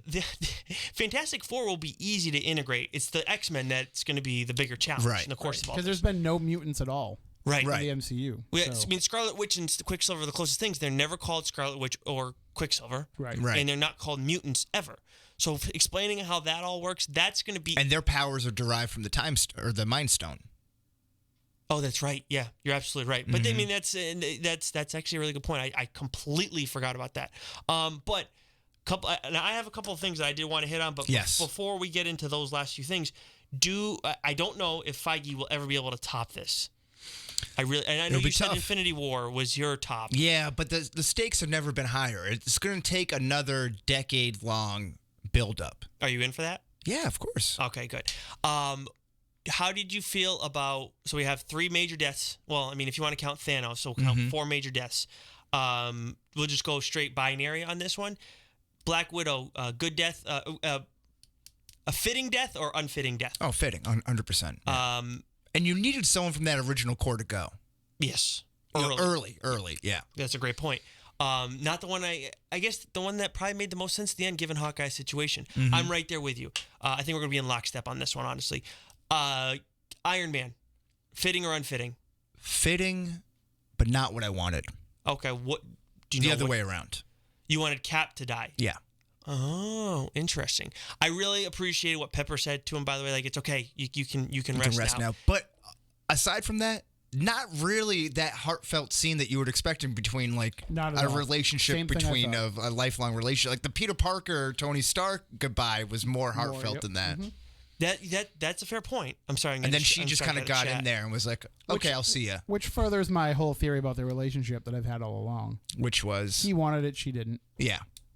She's in it for the money. Yep, in it for the money. Oh, you're terrible, Tim. Nope. That's awful. I don't think she loved him nearly as much as he loved her. I think honestly, I think that she was being the strong one in that situation, saying, if I go and get all emotional, he's going to keep trying to hang on, he's going to torture himself, and, and it's going to be a miserable end. But if I show him I'm strong, we're going to be all right. Well, how many times did he pull out his Stark reactor in that movie, right? He did it like 2 times before. Like, he wanted to die. Yeah, so it makes sense. That's why I said it's fitting. It's just not what I wanted. And I think that was kind of her becoming Iron Man. It could be. I don't want Pepper Potts. I know nobody does. Nobody does, but I think that's what that was supposed to be. Her fight scene was great. I mean, I got goosebumps for that, and I'm going to bring that up in a second again, but like, I do not want her as Iron Man. It's not going to work. There's the daughter. Yeah, and apparently the kid. They foreshadow that she wears the mask. There's her, but there's that kid. Apparently, you know the random Iron kid Man at the 3. funeral? Yeah. I guess he was in that scene. He was. Yeah. You didn't pick up on that right away? Because I knew that right away. Yeah. Wow. I couldn't remember who that kid was either. So thank you. So Iron Man 3. Well, he's a lot bigger. I enjoy that a lot more than other people. Iron Man 3, really? Yeah, I like that one. This is the Mandarin. Yes, the Mandarin. Okay. Yeah. Captain America, his ending. Fitting or unfitting? Fitting but unsatisfying. Like I just wanted him to go and die. Does that sound bad? In the fight? Yeah. You're not alone in that one, but I was very, and very of course satisfied. It comes back into the whole like time travel loophole. Honestly, I didn't even think about that in the course of things, but you're right. There's another Captain America. Yeah. Can we not just acknowledge the fact that there's another Captain America, that Steve Rogers gave away the shield, and there's another Captain America somewhere in that time in existence? Yeah, that one is a tough one to wrap your head around. But at the same time, it's in the past, so that is one that's a tough one to wrap my head around. That's a point I didn't think of. But just the idea of fate, because he still has the super serum right in him when he goes back in time and all that stuff. So fate wouldn't just bring him back to see all these horrible events unfold throughout history. He's just going to, like, the leader and warrior that he is, he's just going to be like, nah, I'm going to turn on a baseball game. Yep. Yeah. Somebody else's problem. Real. Although, wait a minute. Maybe that is to prove to us that there is one linear time because they put everything back together. Okay. So maybe that's what they're trying to show with that. So now I'm confused. Right. I was already confused. Yes, But that's the only thing I can think of. The Cap one is the only one that I find a little perplexing because he's asleep when he's with Peggy. Like the other Cap is asleep when he's with Peggy. But he's eventually going to wake up. He is eventually going to wake up. I don't disagree with that. Unless Steve Rogers does something somehow to make that not happen. He kills himself. It could very well be possible. That is possible, and it's not going to affect anything because it's still he's in his future, and it's become the other past. Jason, who works here too, says he also threw things off for the future when he said "Hail Hydra." Hail Hydra, yes, yes, of course, yeah, which is a nice nod to the comics. Again, a fun moment, creating another reality in the course of things, and he tells his alternate self like Bucky's alive. Bucky's alive. Yeah. Real quick in the chat, Brian Rose tweeted to us. I don't think it's Brian Rose, the Red Sox. But it's a recurring joke. Okay. Fair enough. The snap caused some cosmic radiation, as they said in the first act of the movie. Is this the starting point of the X gene and eventual X-Men introduction in the next phase? That is a genius point, Brian Rose. I love that. That is, I'm in. I'm in on that. I think you're 100% spot That ties on, in Dark Phoenix at that point, right? With that's kind of what tie in it all. It could take care of everything. That's a great point. And the second point's a good one too in the chat room. What's that? Eventual Young Avengers with Lang's daughter, Stark's daughter, Hawkeye's daughter, etc. Yeah, and Maria Rambeau's daughter, right? The young one there from Captain Marvel, who was in the book, who were in the comic books. Could as well. Shuri be in there too? She could. She should. Mm-hmm. I thought she was very much underutilized in this. She was she was part of that women in Marvel scene where she cocks her like wrist gun or whatever. I'm just like, oh, yes, Shuri's here to f some people up. Damn girl. But the last death too. I guess you could do this twice. Thanos, his first death, and Thanos getting dusted. Yeah. First one, getting his head chopped off. Fitting or unfitting? Yeah, yeah. It's like I know we're kind of doing this on the spot. It's like that's a tough question to like. I'm not sure if it's fitting or unfitting. You know what I mean? Like I enjoyed it. It set off all the events of it. Mm-hmm. But again, like I don't know. Like I wanted a little something different from Captain or Endgame out of this, where it wasn't just solely Thanos. Like when I was coming into it, I wanted there to be someone else to come over the top for him, and it was nice that they were able to do that and like kind of bring him back into the fold. Mm-hmm. I don't know. Yeah, I mean, I was surprised by it that it happened so soon. Yeah, that caught me off guard. But in the grand scheme of things, it makes sense because it's basically making up for the mistakes that they made at the end of Infinity War and saying, right, that's how you really had to get into this clean slate mentality to put themselves in the right mindset to be able to do what they had to do. But again, I'm sitting there thinking the same thing, like, so who's the bad guy now? Yeah. Right. Now, and also it kind of wipes out everything that happened in Infinity War. And it kind of renders that whole movie useless. I think that's part of what makes this movie so great is it takes you in so many different directions where you're constantly asking yourself, like a real journalist would, what's going on? What's going on? What are the five W's of this movie right now? So I would say fitting for that death because he was done. He was toast. He was nothing at that point. He didn't have the stones, anything. And I'm talking about the Infinity Stones at that point. Or the other way around. Probably. Really. At least on one half of his body. But with the Thanos getting dusted, the 2014 Thanos, how did you feel about that one? Yeah, it's fitting. So I guess, again, this was another question I have. So the snap of the fingers is not like it's controllable. Yeah, you can just make a wish, right? That's essentially what it is. I guess so. Yeah. So that's like again, like I wasn't fully aware of what. Like I thought the snap would just undo half the world or get rid of half the world. You know what I mean? Like I thought those were like it was binary. That was the only thing that it related to. Yeah. Oh, I always made the assumption that you could do anything that you could control with those stones. Okay. So if you obviously through all of that, one of the possibilities would be that, you could be 12 feet tall. Right. So if you just snapped your fingers, you could say, I'm going to be 12 feet tall, and you would get that. So it's really whatever it is that you want to have happen. It'd be kind of a waste, but I see your point, right? Yeah. But it'd be a waste, assuming that we're still making the assumption that you can only snap once. Right. Mm-hmm. Well, for most people, Thanos did it twice. Hulk did it once, and then we saw what happened to Hulk. Right, but I'm saying like that's a pretty big. Yep. The right person could have snapped multiple times. If it's Galactus, Thor, probably not many others that can snap that more than once. I was expecting Galactus in this movie. Were you? Yes. Yeah. But isn't he another one that's a Fox property that you couldn't bring in? Yeah, of course he was, because that was the whole thing with Silver Surfer, right? I don't know if that's covered under the Fox property thing, though. I think he was. I feel like he was. Maybe not. That's one I don't necessarily know. I feel like that was like a minor enough character that it's not minor, but it was like not utilized. Minor, Jesus, Tim. I know he's not minor in the whole scheme of things. Namor's never used either by Fox. You couldn't use him. That's what I'm saying. They did such a subtle nod to Namor that Wes couldn't even pick up on it. You know what I mean? Like that was I didn't realize it myself initially. Yeah. No, actually, no, I did initially realize it. That So, maybe that's an Atlantis thing. Let me ask but you I doubted myself. the question that I asked Wes earlier. If you're making that snap, and that snap is really just it's what you intend it to be, couldn't you have been Tony Stark and said, I want everybody else, I want all of Thanos' army gone, but I want to live? I think. Why does it have to be an either or? I don't know. Does the Soul Stone come into play at that point? Yeah, I don't know. I don't think so. I don't think right, you're because you're still using the power of the Soul Stone, right? So I think you're just erasing. I don't think it's a matter of any particular stone doing that. I think it's just having all of that ultimate power. Okay. Means you can just make what you want to have happen. Okay. So if that's the case, like you could have been like, I know what's going to happen if I use this thing because I've seen what happens to everybody that snaps.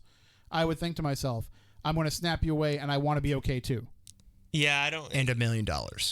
Well, he doesn't have to worry about Right, that. not him, but if we're talking, If it was me, I would about definitely ourselves. do want it. That is an interesting point, Tim. I don't know Yeah, it's a where fair to begin point. to think about that. Now, the one little thing, the little thing that I had set up, I had 5 moments where I got like emotional, like kind of teary-eyed. Didn't necessarily cry, but was on the brink of it. Mm-hmm. And then I have 5 moments where I was in the theater and I literally went, ha ha ha ha, yes. Okay. So the moments where I kind of teared up, I had, honestly, this is a weird one, but when Tony and Pepper are fighting side by side, back to back, I was just like, oh. Yeah, that was great. Oh, It's man. fantastic. Like, that was a combination of, and like, I got a little, like, I got some feels, which is a weird one, I think, but Black Widow dying, I didn't think I was going to get so emotional about that, but I was like, wow, man, like, that was heavy. Like, she's... Right. That was a tough loss. It was a tough loss the first time. Tony's death is obviously a rough one. I mean, so much has happened leading up to that, but that one's like, damn, man, like we're all here because of you. And as I'm talking about it more and more emotional. I think I've put it out here on the recordings before that I don't cry all that often. That's not like it's not like a macho guy thing. I don't cry. It's just I don't You're have definitely the macho one devoid of emotions in my life. Right. So my fiance Julia knows this, and I haven't cried, and she's always, why have you cried? We haven't done this or that. And then I came very close to A Star Is Born. We both saw that. Didn't happen. Get choked up. Emotional movie. Still haven't seen that. I almost cried. I was with her on Avengers Endgame when Iron Man died. And he has the final speech and the funeral, and he has the message and everything. And then something came over me and said, I can't let this be the first moment that Julia sees me cry, because I'll never hear the end of it. So I bottled it up, stuffed it down with some brown. Bury it deep down inside. Yeah, exactly. And never bring it up again. Yeah, exactly. Because imagine that then, like, oh well, you don't cry at the wedding that we're having in 3 months, but you can cry at Avengers Endgame. For those listening, that was totally a call or homage to Talladega Nights, what I just did. Yes. Yeah. Oh, that's right. Yes. That's, when he's talking about, maybe we mix it up one time and, you slingshot me and then I go him first. Right. Yeah. That's not going to work. Anyways, you know what, Wes? I wish you kind of did, because like that's something that you care about a ton. This whole stuff. I mean, I still felt something. Of course. Yes. It moved. Yes. Yeah. Then For me, the emotional moment was Tony seeing Peter. that was a good one. That was an emotional one too. Yeah. That was the one that really got to me. Mm-hmm. It's weird like how certain things hit you, because like I'm giving you my list, and honestly this is like I have 6 I think for this. I'm starting from the bottom. Then I have I have 5. So number 2 for me was Thor with his mom. For me, like, yeah, cool moment. That was just like her talking to him and helping him build things up, and her saying like, "Don't be who you're supposed to be who you are." And I was like, "Wow, man, that's heavy." That's I mean, she just gets that tattooed. Yeah, for real. And then the biggest one for me, 100%, was when Steve went back into the 70s in New Jersey and he sees Peggy Carter through the glass. He's in her office, right? Yep, he's in her office and she's on the other side, and I'm just like, damn, man, I can't imagine. I'm feeling it right now. Like, I can't imagine having that happen where you lose that. See, I was bored by a lot of that. Yeah. Him going back with the Peggy Carter. I can see how you'd be bored right now. And then the mirror match with him. I was like, You see, I think that's just because of the experiences that you and I have had in life, and that's like I guess so. I just can't be bored by that. Yeah, you can, but I'm just saying, like, I've had I know that I've had relationships where like distance has created issues, and things are good. Okay, just because I'm. But you're not engaged. Captain freaking America either. Yeah. What? You're not Captain America. I know I'm not Captain America. I mean, he had to sacrifice that, sure, but he did a lot of good. Way more good than. I'm not saying I'm Captain America, and I'm not criticizing I'm you. not saying that you're Jesus saying that you're Christ. Captain America. I'm just saying, like, being in his shoes. We've all been in a relationship where you get broken up too. By the way, Nick. Okay, He should throw that out there. He should realize that You know I'm more sensitive. Like, Being Captain I'm America- totally the more sensitive one here. I mean, being Captain America is way bigger than him having a relationship. of course it is. And I think that was a very selfish move on his part, what he did. going back in time, but him having Unless there's another Captain America. let's be honest here. He has a better understanding of the whole time situation than we do. That's for sure. So he knew that he could go and do that. Everything was fine. Everybody had things cleaned up. Everybody was back that needed to be back. But my point is with the feelings of that was, all I'm saying is that it was not. It was. I just found that to be a lull. There was a lull in the movie, and that was the point that I found. And that's fine. And all I was saying is that there's a distinct experience that I have had that I can empathize with that. Yeah, but you don't know my life experiences. Do you man. do you have that where you can empathize with that? Yeah, I can. Okay, then there I you go. thought it was boring. I'm going to throw this out there, and you guys probably won't get the reference, but people watching may. I think that the Russos, I think the Russos are Quantum Leap fans. Oh. Because that Maybe. final scene was very much an allusion to one of the most important moments of the entire series of Quantum Leap. And because they mentioned Quantum Leap in the movie, Scott Lang brings it up. Yeah. And because, time travel does play a big part of this movie, I do think that was a Quantum Leap illusion. Okay. Okay. Which I'll explain to you guys off the show because I don't want you to have time with Okay. it. But The moments where I was like fired up beyond belief. Thanos' head getting cut off. Cap, Thor, and Iron Man versus Thanos. Like that first moment before they go after three it. of them. Yep. The Women of Marvel ganging up around each other. I thought that was awesome. I got goosebumps from that actually. This is like 1A, 1B. The Dusted returning, like that was just like, I'm drooling how awesome this is. And then Cap getting the hammer. And him kicking unbelievable. Yeah. Thanos' ass. But even Thor wielding both, like that was pretty cool too. That was cool. But it doesn't have the same effect as Captain Marvel or Captain America getting that. Too many captains. Now you got 3. Because Falcon. Right. Yeah, no, I'm screwed. Do you have anything else about Avengers Endgame? I mean, we've talked about a lot about. My last thing I really enjoyed was Iron Man. How much Iron Man mirrored Thanos in this movie, and how they're really very much the same people, and they've had this like interlocking. They've said they both kind of been locked in this dream ever since the Earth opened up in Avengers. Right? They've both kind of been linked to one another. Iron Man says that he's going to retire on a farm. Retires on a farm. What does Thanos do in the very beginning of the movie? Retire on the farm. They're both like very content with the snap after like while everyone else is wallowing in their own self-pity, he's found a life. He's settled down. He's got a good little thing. He's got apparently a terrific Wi-Fi connection in the middle of nowhere because he's got all that great tech going on in there. I mean, he is Tony Stark, but he's like I just found that very interesting. But I didn't even pick up on. I think that's probably the most insightful thing of anything that I've read in this. Yeah, Thank you very much. That was really good. And he had to kill himself. And it goes back to something that I realized watching Infinity War. Thanos isn't a bad guy. No, he's not. He's misunderstood. He's not evil. Well, He they don't has- show it, but yeah. In this one, he got evil. That was actually one thing I was surprised about when he said to Cap, like, you know, the whole time and all my travels and all the places I've killed and the planets I've attacked. I thought he was going to say, like, to Cap, no one's ever fought me like you have, and you have my respect. Like he kind of did to Tony, but in Infinity War. But instead, he's like, I've never felt like this, and I'm going to enjoy. Right, dusting and I think all of you. I think that's when he turned evil, when he turned bad because of the circumstances. But I don't think he set out to this with bad intentions. He thought he was right, which is a big. I mean, again, that's a Tony Stark thing. It's way too big of a topic to get into now. But the very nature of good and evil is through other people's eyes, not through your own. Right. Anybody that's ever done anything bad thought they were doing the right thing. And Tony Stark's Infinity Gauntlet thing could be, to your point, like Ultron. Right. Yeah, so he was trying to do something for the greater good, regardless of what it ends up falling back on him. It's also, I had another point here. Oh, damn it. I just slipped it. I'm just glad you didn't get into the minutia that I expected from you. Which was? Some of the stuff that I've seen floating around online that I thought you'd be all over, like how can they make a Big Lebowski reference if Jeff Bridges played a character in the MCU already? Oh wow! You know, like yeah, right.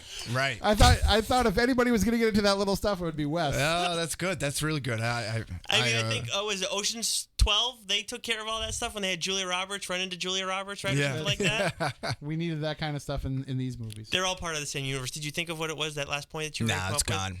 God damn it. Yeah.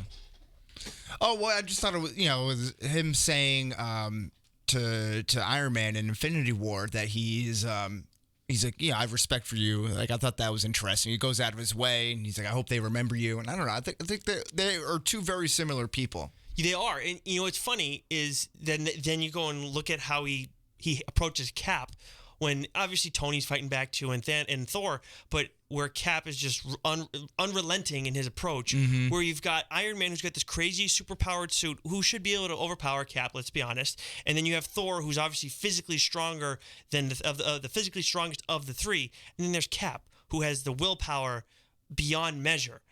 And it's like, this guy is just so annoying, and he does not stop. He will not give in and let me do what I want to do. And I think that's why I like Cap more than Iron Man.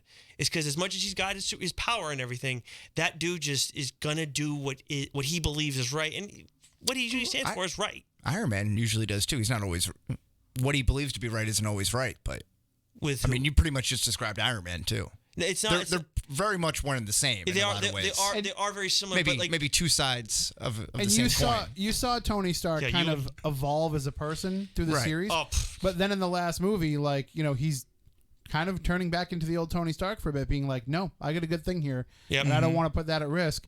And then, you know, he remembers kind of who he was before who he became by the end of the movie. Right. But what I'm saying is, when we're talking about, yes, Tony does so much right, but at the same time, like, he's that thing that makes him similar to Thanos that you're talking about.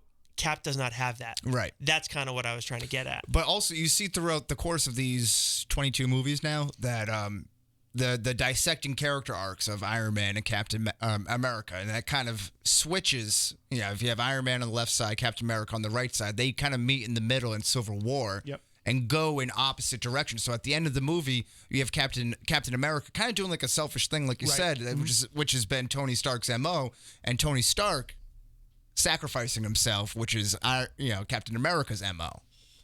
Oh, that's a really good point. Kind of little weave there, a little Wes, bobbing and weave. You. Well, you know, I was an English literature minor. And again, the first rule of journalism too, so that's huge. Well, apparently there's three, so I missed two of them there. I think yours was actually the one that I remember that I. And if you look at the more minor stuff, they did a good job of getting every other character to the most part where they needed to be. Right. Like, I think you got Hawkeye getting some of that stuff worked out from the inside of him of not being the guy. Like, you could tell, aside from fans saying, oh, he doesn't have a big enough role, like, you could tell the character felt like he didn't have a big enough role. Right. And then he got to be this really big badass and kind of come back to who he's supposed to be. You saw Banner get to have the balance between himself and the Hulk that he's been looking for. You have Scott Lang, you know, going from being the jerk to finally being like a hero type. Yeah. And I think everybody kind of got to where they needed to be at the end of this, that you can feel satisfied, even if they want to continue some of these characters in the other right. movies. Like, at least now this phase has ended for them in terms of their story too. Mm-hmm. Like, I still want to see Thor and Guardians of the Galaxy 3. Yeah, there's. But- I mean, I have no. I think it has to be now, right? I think Right. yes, even if it's like a minor, like not a cameo, but like something more than a cameo, but less than a starring role. It's the Guardians of the Galaxy. But Yeah, no, it's- he's that's part of the team now. But his Yeah. contract is up, though, right? But I he thought said that he'll was do it. more as long as they give him something To do. different to do. Which I see. him I with see. Chris Okay. Pratt Right, is which would be definitely cool. different. I Yeah. cannot Okay. wait to see that. Okay, Oh. I'm all It's on gonna board make for 21 Jump Street look like. that. right. Oh, this is gonna be freaking. And then you got Rocket mixed in there too, and Drax. Oh God. And honestly, Mantis and Nebula, it's all gonna be great. It's all good. I just want them going after Gamora. That's what I really want. I think Yes. That's. I think it's a guarantee. Anything else on this? No, I Wes? think that wraps it up on me. Okay, well, we got to keep up with one little thing with our show in terms of continuity. We have our 2v1. We'll keep it a little bit briefer this week. This past week, it was Shere Khan from the Jungle Book. It was Tony the Tiger, obviously from Frosted Flakes fame, and then Tigger from Winnie the Pooh. We had Mitchie B at Mitchie B, no PE, or I guess Nope. On Twitter, he said, "I'll take Tony the Tiger and take my chances against Shere Khan and Tigger. Tigger's a non-factor because he would be all over the place. Yeah, Tony has agree. some guns and knows which way the beach is and could handle Shere Khan." We are in lockstep, Mitchie B. Okay. Great analysis. That's great. What I had written down was Tony the Tiger, who's bulking up on milk, has a very strong upper body. He's the DK Metcalf of the bunch for sure. Maybe a Brian Bosworth type. The Boz? Yeah, Okay. full on Boz. I understand that both have great bust potential. Tigger is nothing more than a distraction in the course of this all. He is your friend on ADHD. If you've ever been around a friend who's done cocaine before, that's probably him. That's kind of how I And felt like going before the show. He's afraid of a lot of stuff too. He's afraid of heffalumps and woozles. Oh, that's true. So he's not really going to be much defense. That's a big against the game other changer. two. So who are you going with? I'm going to pick Shere Khan just because nobody else is. See, I was going to pick Shere Khan. Oh, okay. I thought you were a Tony guy. No, I didn't. Honestly, I didn't. I was kind of either way. My thing is that with Shere Khan, he's on all fours. That makes a big difference. You know, he's a little bit more dynamic in his approach. He's a little more powerful, a little quicker. Your guy's top heavy for sure. Definitely. But this guy's low to the ground. He's got the that, more pure tiger of the bunch, too. Exactly, and that makes him a little more vicious. I mean, I think that Tony's probably gone soft after all these years. Maybe. And like, how much is he working out his legs? Like, Tony? what's the leg game like? Like, that's I feel true. like it's It's not in good. proportionate sized. Yeah. You know those people. By the I'm way, talking about the gym, right? I'm Oh, never yeah. going to pick in a fight. I'm never going to pick the guy in a kerchief. Sorry. That's What right. about wait, kerchief? Give me the Australian guy, Crocodile Dundee, kerchief. He didn't have a kerchief. Does I don't does think he does. No. retroactively? I think he does. has. I think he has just the vest with no shirt on and the shark tooth, crocodile tooth necklace. How about the dinosaur hunter from Jurassic Park, like the original Jurassic Park, who's also, I believe, like an Australian? Oh, Sam Neill, No, oh, that's him. the I'll go with Sam Neill. the archaeologist. Yeah. I'll go Did with he Sam have Neill. a kerchief? Yes, I think he did. But we're talking about picking Definitely up not the most badass person. Wow. in No. the movie. But he lived through dinosaurs. Did Chris Pratt have one in Jurassic World? That's a good question. I don't- It I don't feels think like so. it would be like the aesthetic out there, though. Like you need a Yeah. kerchief. Yeah. And then you got guys who are in like the motorcycle gang shows, like Sons of Anarchy. They wear. No, But that's those different. Are If you're wearing, bandanas, yeah, it's a though. Like, bandana. it could be the same thing. You're but not it's wearing that very around your different. neck as a fashion statement. It might be around your neck because normally you put it around your mouth when you're driving. Fair point.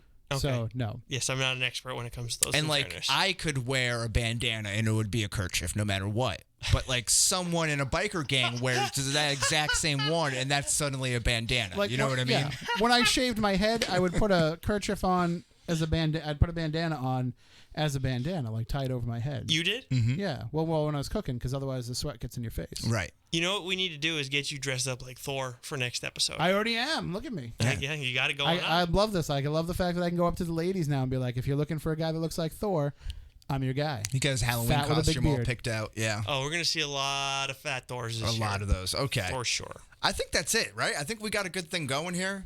We gave you 2 hours of free content just about.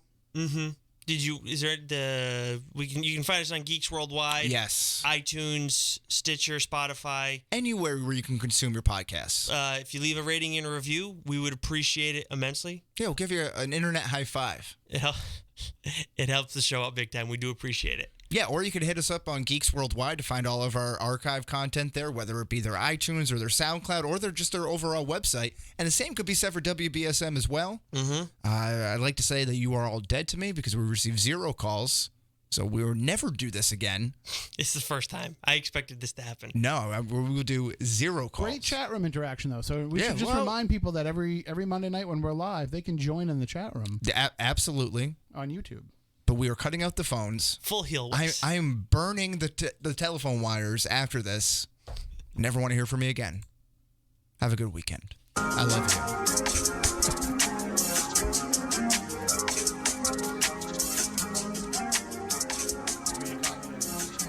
Sorry about that. All right, I was trying to get it going. I was like, because Wes is trying to get it, and it's like. I was trying to put your Twitter up on the screen, like right as it happened. Oh.